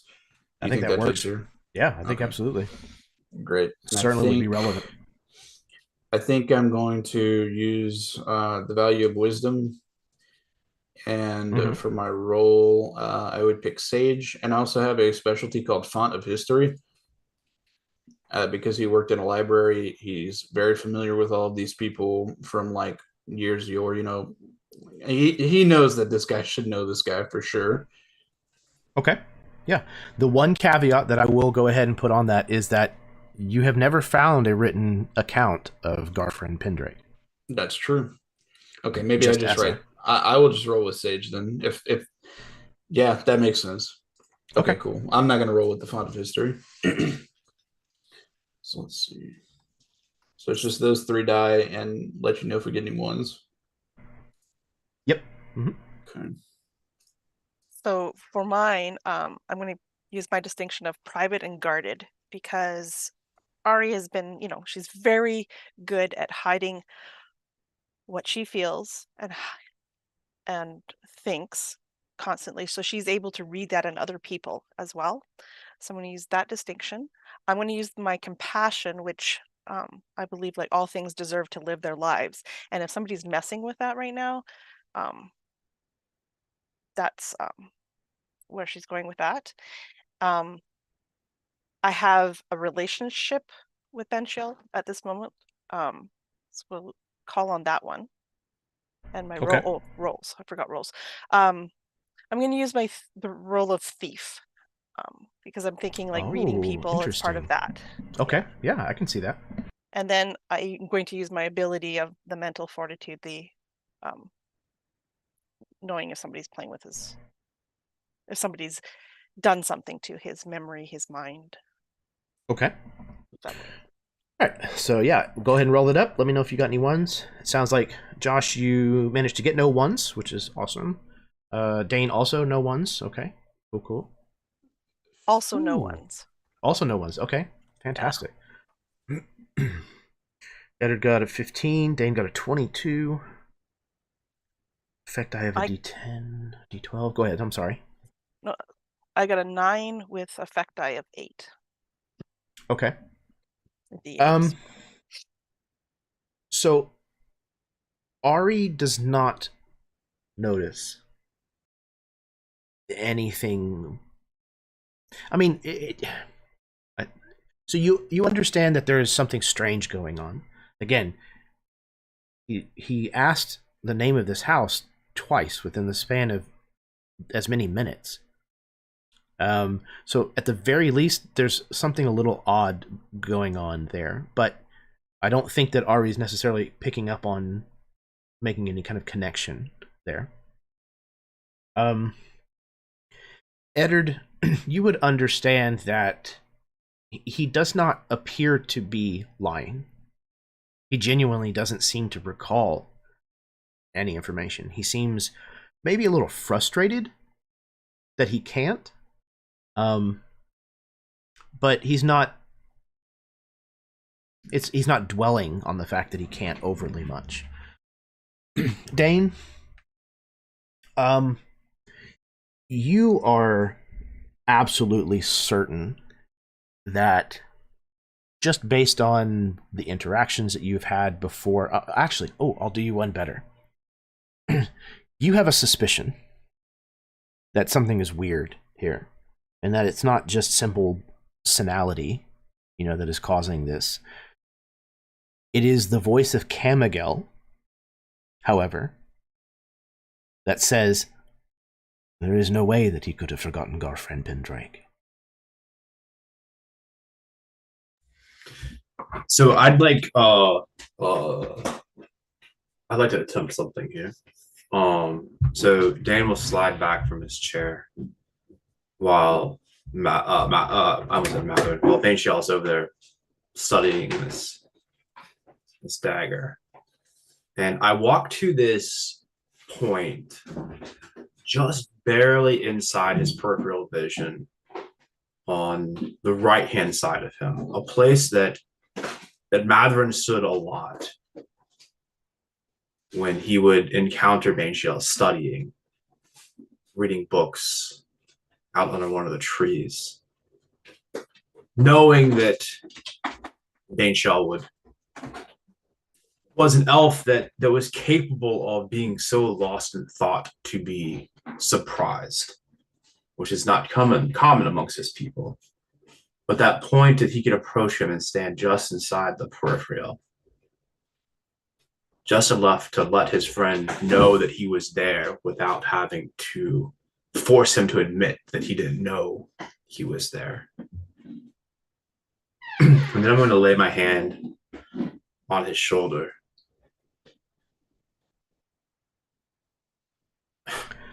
Surely, old friend, you could not have forgotten someone like Offrin.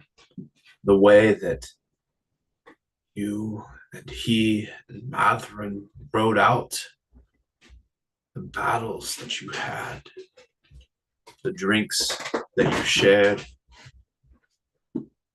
stories, the women, not that you shared them, but the ones that you all admired, ones that reminded you from their windows of the oaths that you swore that you wouldn't ever let fall by the wayside. Those words of a knight, those words of brotherhood. Surely you remember him. And I would like to, as we discussed earlier, I'd like to attempt to counterspell to undo whatever magic is affecting him. Ooh, okay.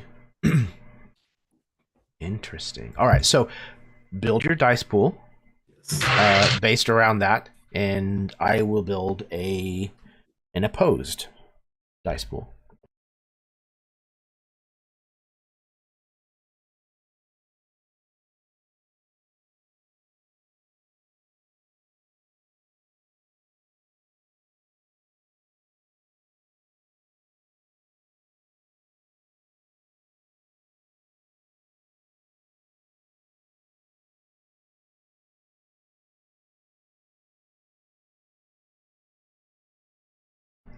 Any thoughts on what that's going to look like yet?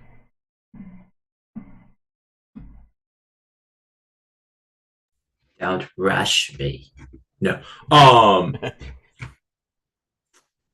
So, yes. All right. So I'm going to again use a young man with an ancient soul, but I'm actually going to step it down to a D4. I'm going to hinder it. Oh, okay. So you'll gain a plot point for doing so. I'm going to use hope as my value, because Dane puts a lot of his focus of hope in his friends. Excellent. And Okay. then again, I'm going to use witch because this is old magic, I think. And my specialty again of magic of the old water. Okay. Yeah, that sounds perfect. I would argue, even if you wanted to, you could even add your relationship die for Eddard into this, as it is specifically about his Let's do that. ancestor. Yeah. I'll take all the dice I can get, bro.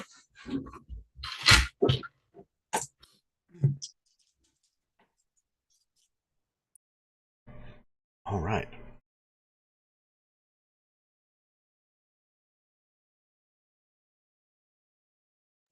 I do have 1/1 this time. Ooh, okay. Activating a complication.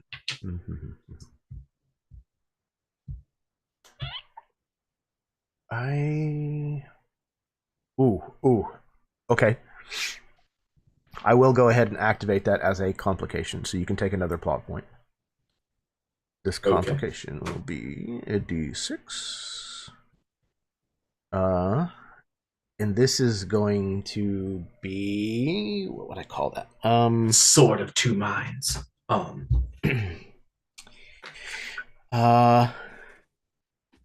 a term I'm looking for. Can my brain find it?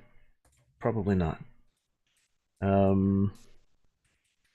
Okay, so we're going to call it Inherited Forgetfulness.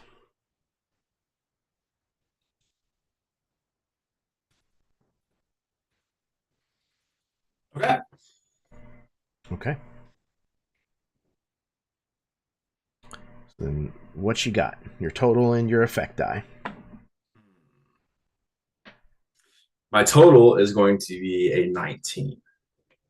19, excellent. Okay. And my effect die will be a 10. E10. Okay.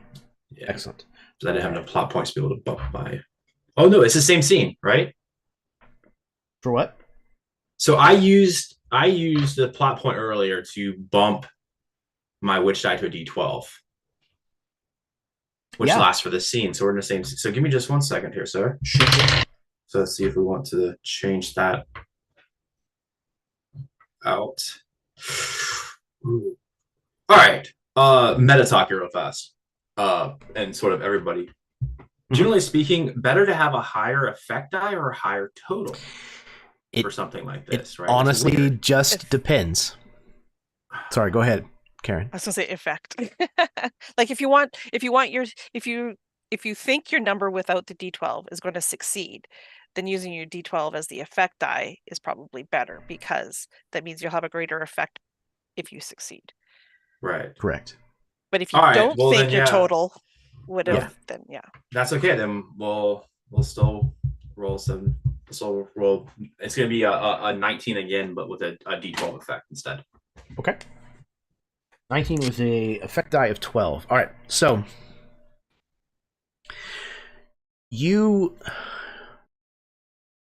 give this monologue, this aside to Banshiel, who turns to kind of look at you quizzically whenever you place your hand on his shoulder and refer to him as old friend.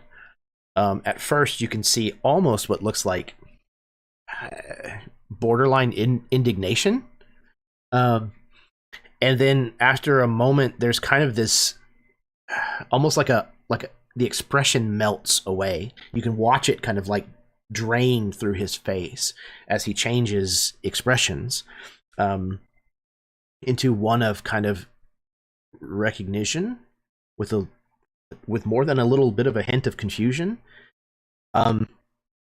And then it's almost like watching storm clouds break apart, like behind his eyes. You can almost see like this darkness that you hadn't even realized was there kind of dissipates and clears away and he blinks several times before he looks back down at the dagger he's holding. This is the dagger of Godfrey Pendrake.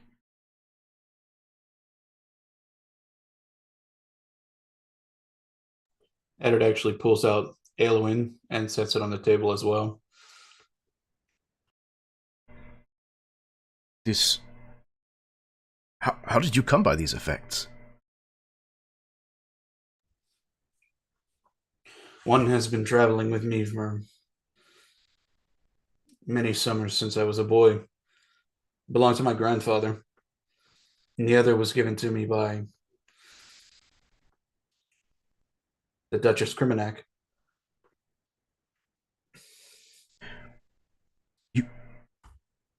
You are a descendant of Gorfrens? So it would seem. But he had no children.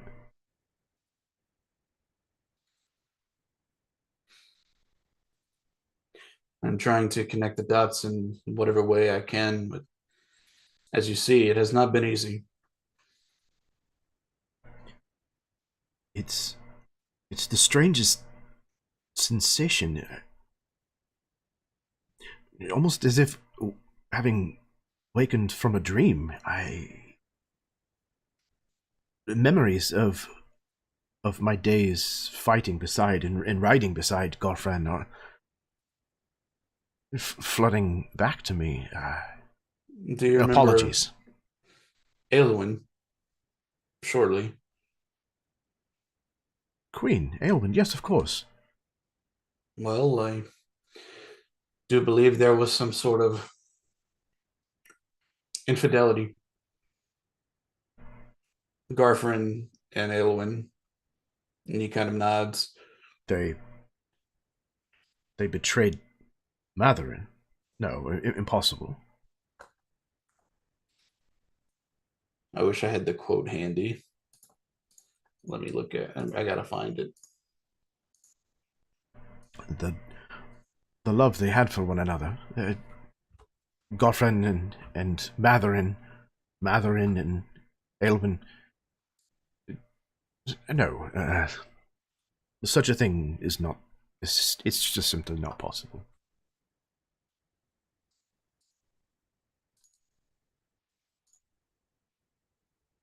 My most trusted of knights and closest of brothers, my love for you is hardly diminished even through betrayal. Have you visited Garfrin's grave? He seems like very embarrassed. No. I cannot say that I have.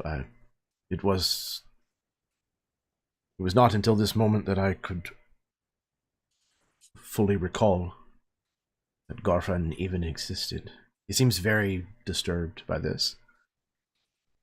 In the tombs of Galalon, that's where he's buried, and those are the words inscribed upon his sarcophagus by Mathuran himself. And don't seem shocked. You are not the first person to not recall the name, though they should have. I know that you are much older than we humans, and I know that you rode with Mathuran, so that certainly you should have known this person. But it seems like everyone I meet, Garfrin or Pendrake, it doesn't ring any bells. Even the Duchess Criminac gave me this dagger, not even knowing how it ended up in the treasury. It's like I'm unearthing an entire family tree.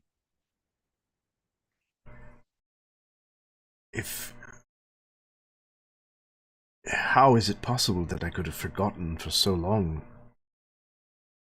someone I knew so well? It must be some form of magic. Eddard looks at Dane. I don't know. There was something there, a storm inside of his mind. gray clouds. But I can't remember what it is that I saw.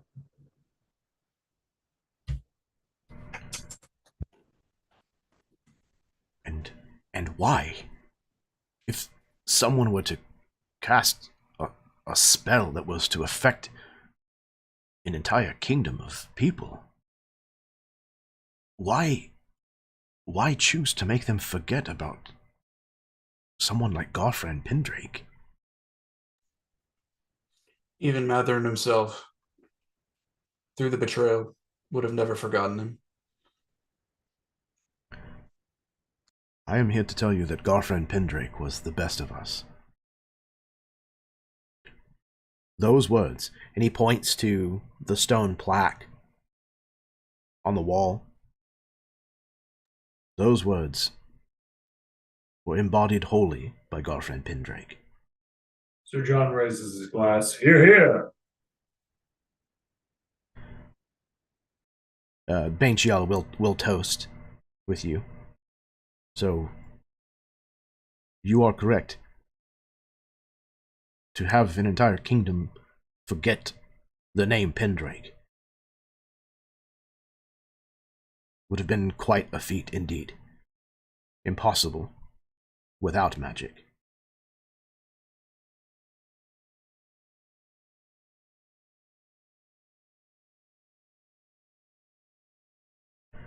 The question then becomes who and why?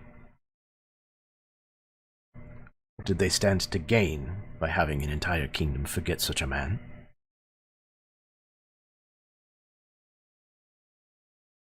Your guess, my lord, is as good as mine, but I must thank you.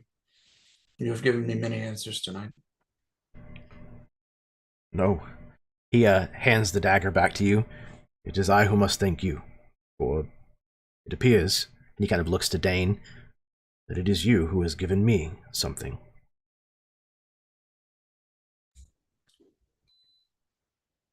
Eddard,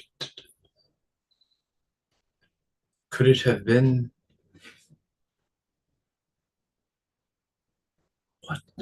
What did she call it?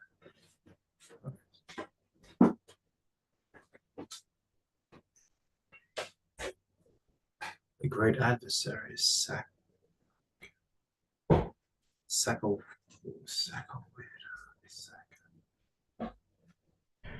Dane, as you are Yes. muttering that name, anybody else who's paying any attention notices that there are dark storm clouds that are starting to coalesce along the ceiling in this room. Stop talking, Dane. Right now. Whatever it is you're saying, stop it. No. Stop it. Name is And she points up to the so- ceiling. Stop. But the name is so close. I can almost remember it.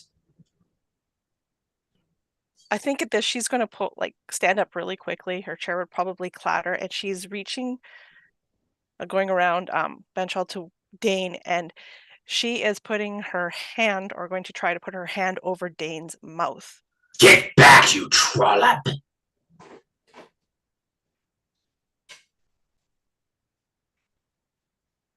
Okay, that surprised her. Banchial is now the one who stands. What is the meaning of this? So high and mighty. So much wrapped up in a name that you can't remember. Dane will. It's Saka. Come on, Eddard, you know it. What is the meaning of... What did you say? It. The storm clouds now start to crackle with energy. That's it, Eddard. Shh. What name did you say? Banchial rounds on Eddard. The witch. Don't say it. Don't say it. Don't. I can hurt Eddard. hurts. She's going to take Camagel from me. It hurts.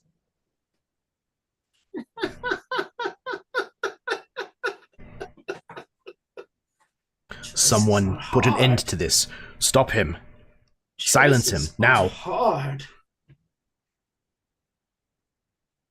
Dane, what's going on? What'd you say, Baron? Ari's You were muted. gonna knock him out. No, Dane, I love you. You could have been a D10, Dane. You could have been a D10. I am her D10. Oh yeah. Okay. So, do we want to leave this up to a roll? Steve? No, I think honestly, I think Dane's pretty freaking spent. Okay. So That makes sense. I He's done a think- lot with I his think he magic and stuff. turns like rapidly, like in that sort of unnatural way where like his torso turns to you first, followed by his head. Just in time to catch whatever it is that you're, karate elf kicking him or whatever it is. Ari, when Dane rounds on you, you see that his eyes are glowing with like the white, like light of like pure moonlight.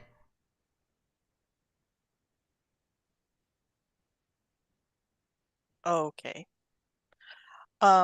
With all the craziness that's happening, he's seeing this storm cloud.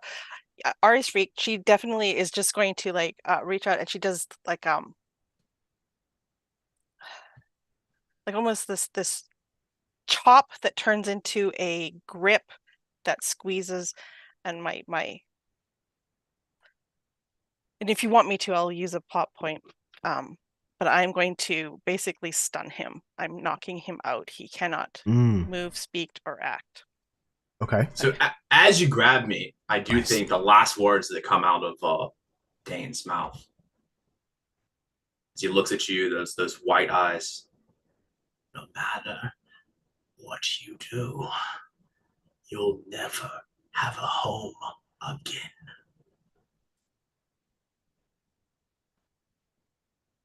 Thank you, Sir John. Okay, Ari, you then Vulcan nerve pinch, Vulcan neck pinch Dane into submission. Dane kind of collapses in a slump. Bane Shial, his hand kind of on the hilt of his sword at his side, kind of relaxes his hand on the hilt for just a moment, and the storm clouds up ahead of above begin to grow docile and break apart and dissipate again, just as they were starting to actually like precipitate and sprinkle ever so slightly in the room. Now the ceiling is clear. Bane Shial turns toward Eddard, and he says in a very low voice, "That name you spoke, where did you learn of it?" Out of character, does anybody remember where we learned it? It's been so long. I feel like it's pretty Lonnie. important. From Lonnie had mentioned it. Oh, I feel Dane's like sister. somebody before Lonnie had mentioned it too. Well, We actually got it from the White Witch. Right. Back when we were with Ash, the Avatar of the God of War. Yes. She told me we're gonna come against a great adversary, like at some point, and gave me the name. Yeah, and then that witch was attacking Lonnie, and we said, Lonnie, if she ever comes back to you, message us immediately. Yep. Yeah. That would be the second time that we Yeah. But I believe I could be wrong, Jeremy, but I'm pretty sure that's right. Yeah, absolutely. The name that you were given was Sakawida. Yeah. And it was like I believe that's how it's spelled. SACCAWIDDA. Yeah, that was like episode 22. Yeah, it's been a while. That's Yeah. it's a very specific number. The funny thing is that it was only one bullet point ago, though. Oh. That was a rough episode for Dave, man. That's Oh, when he's boy. like, "Oh, hey, do you know who your grandmother actually is?" What a peek behind the Our curtain. sword. I feel like I just aged 10 years. Pretty close. Go us. Okay, where is trying to find? I believe that's how it's spelled, but let me. Yeah, I'm looking at it in Yeah, that's what Eli's that's in doc. the Assuming actually- Eli's doc is right, that's his name. It's actually one C. Oh, but you yeah. failed us. Damn it. It's possible that I could have given the incorrect spelling again. Yeah, that must be it. I'm here to suffer abuse at all of your hands, the same as you are all here to suffer abuse at my hands. I just And we suffered like abuse it at that Ari's way. hands. It's true. It's mostly emotional abuse, but sometimes it gets physical. Emotional. Sometimes I have to damage. hit out, yeah. Emotional damage. So Dane has slumped down like a sack of potatoes. The storm overhead has dissipated and cleared. Baneshial has rounded on Eddard, asking, demanding, perhaps even, where you got that name from.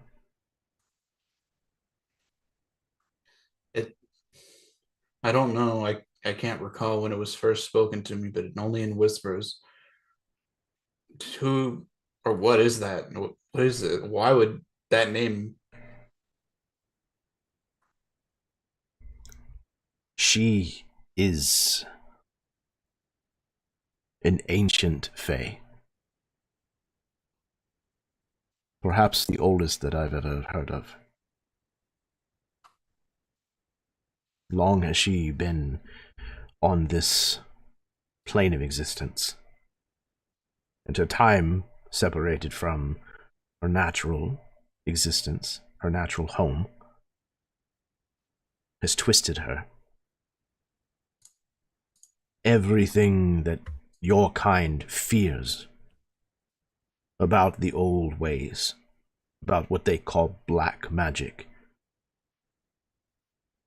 she is the very embodiment of it.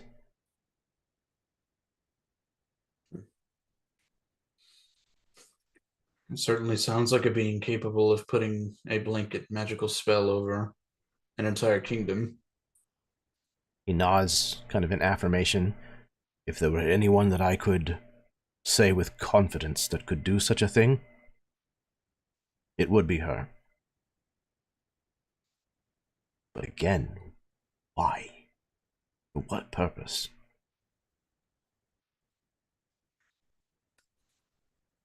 Well, it seems like you remember only the good things of Sir Graffrin. I don't understand why any being would sweep the history under the rug, have it lost to time, but her intentions are further away from what I can imagine.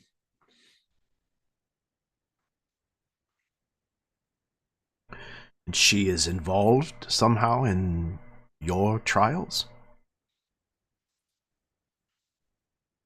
Not as far as I know. I've never met this person or run into any being this strong. I don't know. I just know the name. I see. Well, he kind of looks up towards the ceiling. I think it is suffice to say that perhaps you need to speak of her less. Yes, that seems sufficient. He looks at Dane on the ground. Will he be all right? I'm sure. He's a tough kid. He'll bounce back. We can have him taken to his chambers.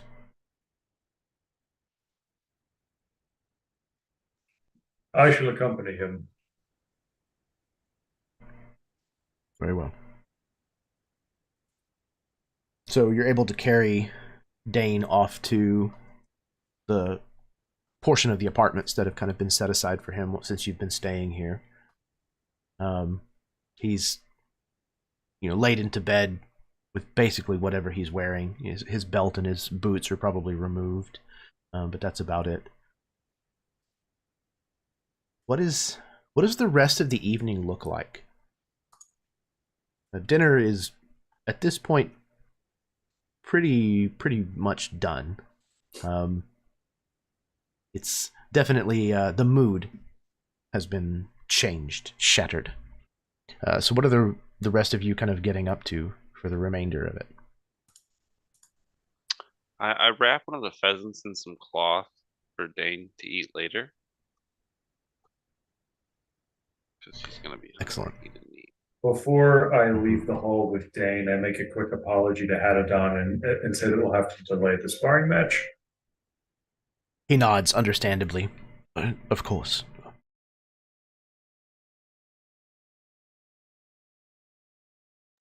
I think Eddard probably asks Baneshell to meet him in private before we leave, just to discuss things that are probably not interesting to the rest of the group. Okay. Yeah, he will absolutely agree to that. Ari would turn before leaving. She'd turn to Baneshell and she'd place her hand on his forearm and say in Elven, Irven Melon. And then back into common because Eddard's there. I'm sorry we've brought this upon you. We will leave in the morning and make haste. I fear it'll only get worse if we do not hurry on our quest.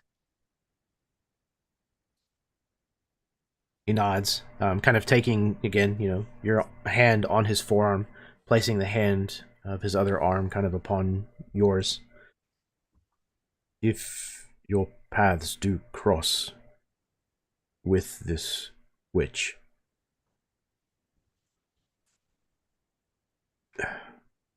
be careful.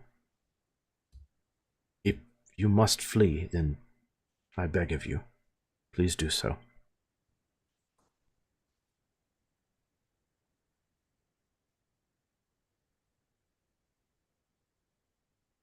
I fear most assuredly our paths will cross.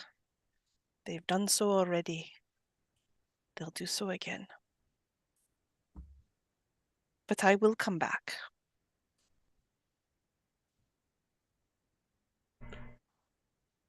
Then I only hope for you to have a happy homecoming as you travel north.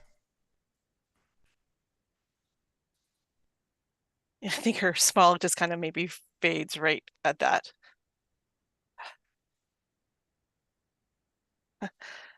Thank you.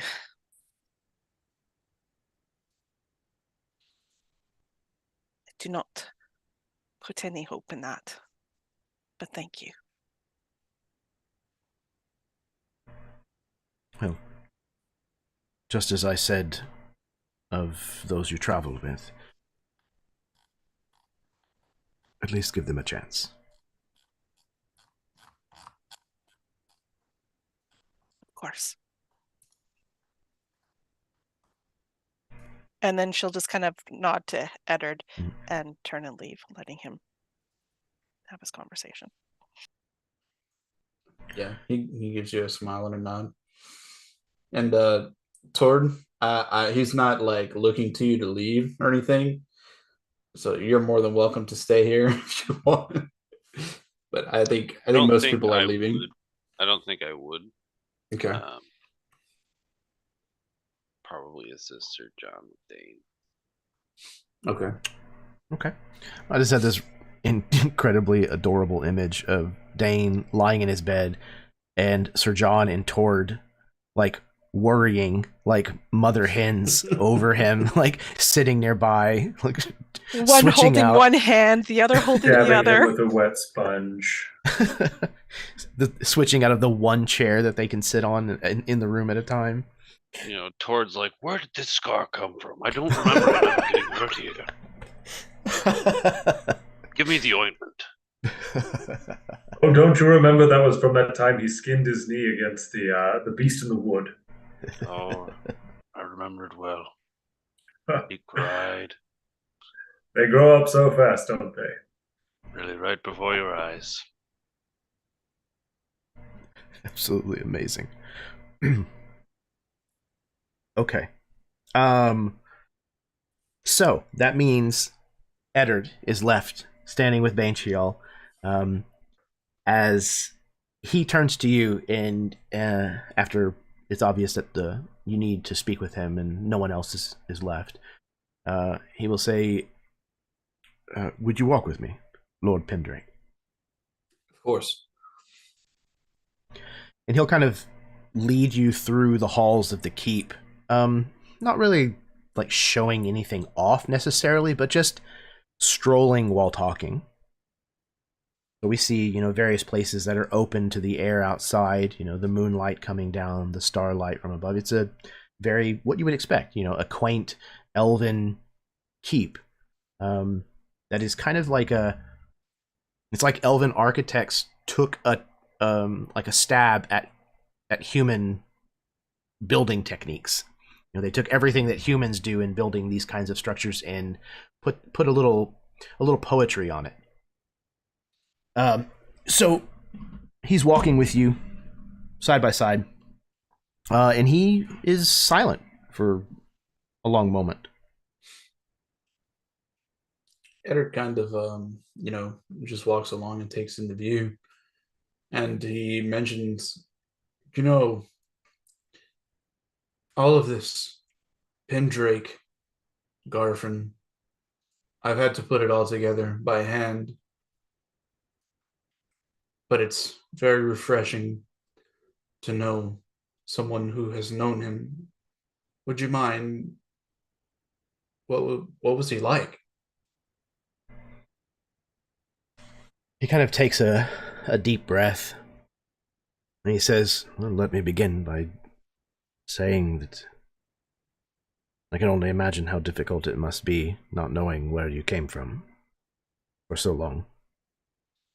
And you have my sympathies. For as long as I've known, I was the son of librarians in Warrenton. Only recently have I found any of this information out.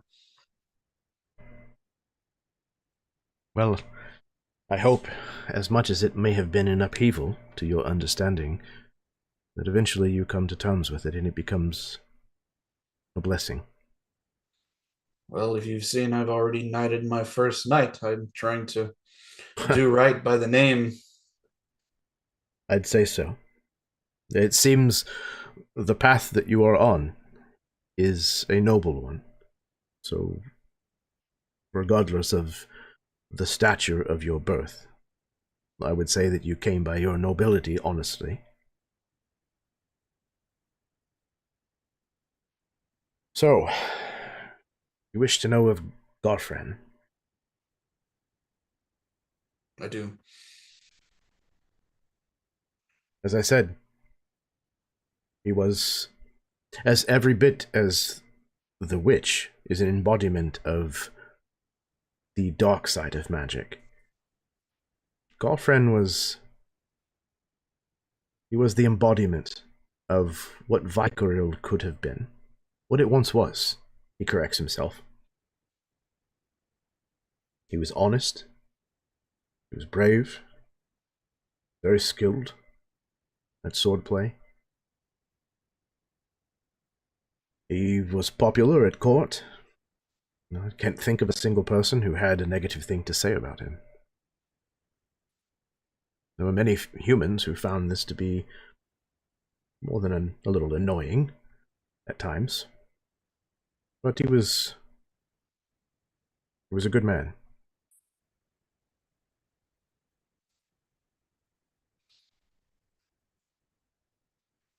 Since I came about this lordship, I would almost say that I find myself in a similar situation. These lords look down upon me as I break bread with the common folk and just try to be a good person. The barony, Raisinflower, we liberated them, and I mean, it was only a handful of citizens, but we distributed the wealth among them.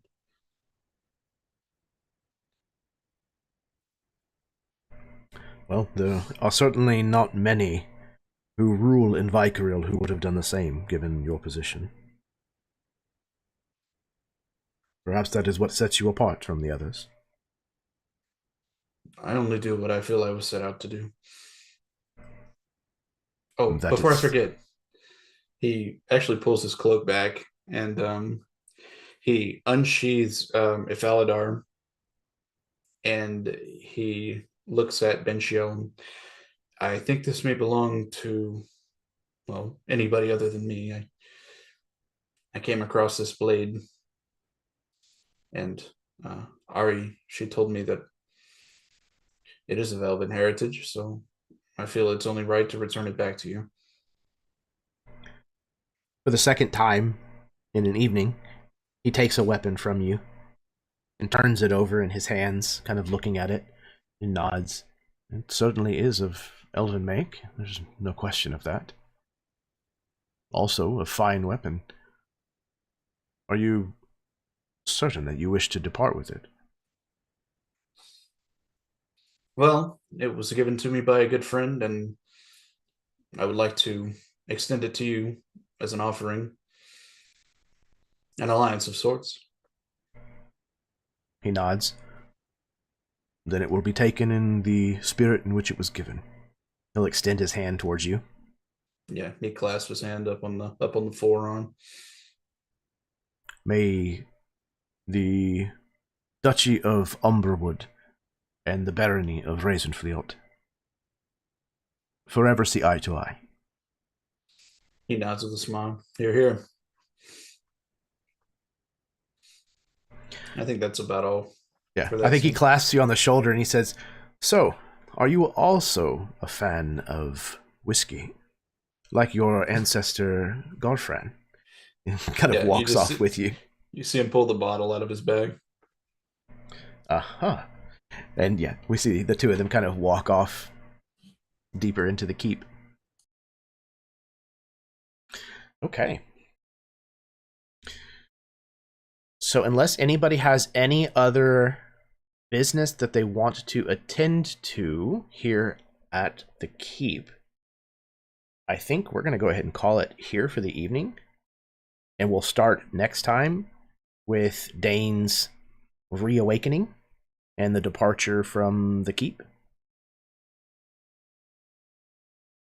Cool. Awesome. We did it. We ran a whole session on Cortex Prime-ish.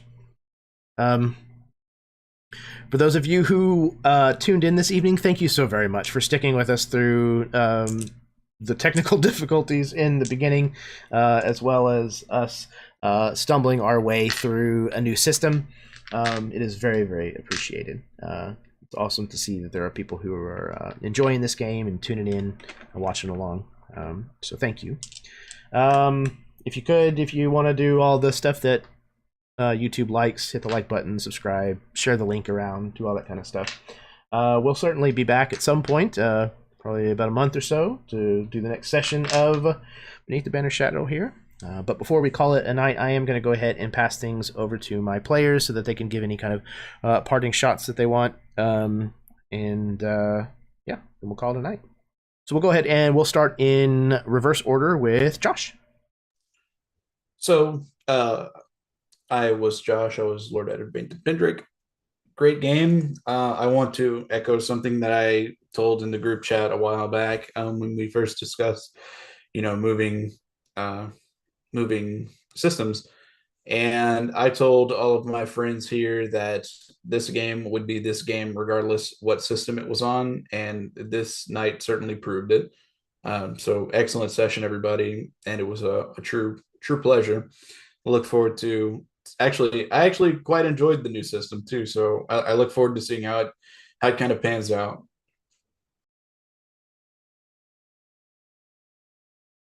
Yeah, definitely the same. We got a little bit of a taste tonight, I think, but I'm really looking forward to the point where the mechanics for this become kind of second nature, and we can just kind of roll right into it. And I think we're already, for the most part, kind of all on the same page about, yes, it makes sense for that to be applied in this situation, and everybody seems to have a pretty good grasp of when to use their abilities, not abilities in the traditional sense of Cortex Prime, but their things that they can do, the trait sets. So I'm really looking forward to, like you said, kind of see how that continues to play out. So yeah. Next up we have Steve. Well, that was fun. So I played Dane amongst other mentally broken people, apparently. Yeah, it's I will say that the expediency of just like, oh, this is my dice pool, rolling it and saying, okay, this is my net total, this is my effect die. There's a value to that, but I also think there's a certain charm in people saying, this is what I'm doing and here's why. This is what I'm doing and here's why. Like, maybe not every single time, but in those moments where you're really like, part of the drama, I think, of the system can be developing a dice pool. Yeah, I agree. So I look forward to hearing more of that, and then especially like in the relationship stuff where we might start seeing swings in certain. So yeah, lots of fun. Love you guys. Love you too, Steve, very much. Yeah, man, this game and these characters are very, very special. So I'm really happy that we managed to make a lateral move so smoothly, and that I hope that it might even kind of rekindle a little bit of the investment and the oomph that we all seem to want to bring to this game every month. So I'm excited. All right, next we have Eli. Hey everybody, this was a blast. I really can't believe it. I'm looking through like the notes from our session, and I'm looking through the character that I made and everybody else's character, and it's just like, damn, this is such a cool, fresh look at all the shit that we've done so far. And yeah, like testament to that, we're talking about this character who showed up 20 episodes ago, Sakawita. Curse her name forever. Yeah, it's just really cool to like be here. And I was telling Jeremy earlier today that like looking through his image board of inspirational images and characters and stuff, I just get so excited thinking about how we can like bounce all these action figures off of each other. Yeah, I'm thrilled to be here, and this was a really fun session. Yeah, I'm really happy to hear that, man. Again, I'm such a massive art nerd. I love finding the right image that evokes the right kind of emotion or the right kind of persona for an NPC, and making something out of those together. And it's amazing as a game master to be able to have introduced something so long ago that people will still make mention of it and still remember how it made them feel in a given situation. Like whenever Steve was role-playing the moment, he was very reticent to even say the name fully or loudly. And that's the perfect treatment for that kind of a character. That's the way her name should come across. And for me as a game master to not have to constantly reiterate that tells me that I got the point across the first time, and it's just so good. It's so good that everybody is on that, as well as all of you are in this game, and it makes me very, very happy. So thank you. Speaking of making me very, very happy, we have a very sleepy Baron next. One of these lifetimes I won't be sleepy. It just won't be this one. I'm Baron. I play Masaka Tord. Cortex is neat. I'm excited to see how if these changes will benefit our storytelling and provoke interesting and dynamic, probably dramatic outcomes. It certainly seems like it's built for it, but I just want to see us push a little farther. Yeah. And again, I think that's the kind of thing, I mean, we're getting on the bike for the first time this time, Right. So we're going to take it real slow, real easy. I'm One of these times also take it down a hill and it's going to go. Yeah, exactly. But like you, I'm very much looking forward to when I might have misspoke earlier. As Steve was saying, I like hearing everybody describe how they're forming their dice pools, and I don't want that to necessarily go away.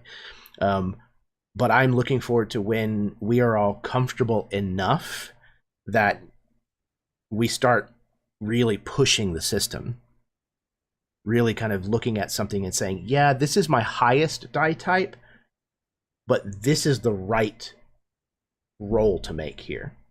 This is the better call, I think. I think ultimately this is the best group of sadistic people to do that. It's true. It is very true. Other than that, I'm happy to be here as always, and Yeah. I am excited for next time. Yeah, very much the same. All right. Last but certainly not least, we have Karen. I had so much fun tonight. It was so good to get back into these characters. I'm so glad we were able to play tonight and get back into this thing. And I think having to switch systems, remake our characters, definitely did make us go back through our characters' kind of history and what we've done. And it did bring up a bunch of things that are like, oh yeah, remember this? And so that was really refreshing. Having to think about why our characters would do things and what they value and all that also helped get into the mindset even further than we already have. And it was, for me, it was great to bring back this is what Ari wants to do. This is what her goals are. These are her flaws. These are the things that she's not very good at. And being able to play on that was pretty awesome. And I cannot wait to see where this goes. And as we get more and more comfortable with the system and pushing it, like you said. So I'm very excited. And part of it, I think too, is getting the dice pool. I really like having that character monologue, what the character's thinking as they're putting it all together, saying this is, because we don't really get to see the inner workings of the other characters. We just get to see the action. So it's kind of nice to see that other side of it every once in a while. So I think I'm pretty excited. Yeah, very much the same. Again, as longtime D&D players, I think a lot of times we fall into a little bit of a trapping, and much less so in this particular group, but we kind of tend to fall into the trappings of what our character can do on paper. The particular class features that they have, or things of that nature, and that kind of tends to drive a lot of the actions that they take and the way that they do things. But it's really interesting to find a system like this that forces a little bit of introspection. You have to kind of think about the why, what am I trying to do here? Why is it that my character feels this way? Especially whenever your dice pool is built from things like values, which is, a little bit of a strange thing for somebody that comes from D&D. So I think it's a really great exercise to examine a character that you have played for that long in effectively an entirely new light. Exactly, yeah. And the things that you recall about your intentions of how to play that character in the beginning, and being able to check those against the truths of that character that have been established over so long, and say, yeah, this is what I said in the beginning, but now in context it really means this, and being able to choose a different way of showcasing the new version of that kernel of truth. So it's really, really interesting. And putting together stat blocks and things for NPCs that you may or may not come across was also a really fun exercise. You may in 3 years from now, but perhaps. Hey, I might be a duchess, y'all. Perhaps. All right. You're all wonderful human beings, elves and orcs and other things. Thank you so much for being a part of this game, and for sticking with me and each other for almost 5 years. It's truly very, very a special thing. And I'm looking forward to the next 5. So, yeah, this has been excellent. For everyone else who is out there, whether you watched us live tonight or whether you watched at some point in the future, thank you. Remember that kindness is a free action. It costs you absolutely nothing to be nice to another person. So the world needs a little bit more of it. If you can, be kind. But until next time, remember, may your dice roll high and your snacks always be within reach.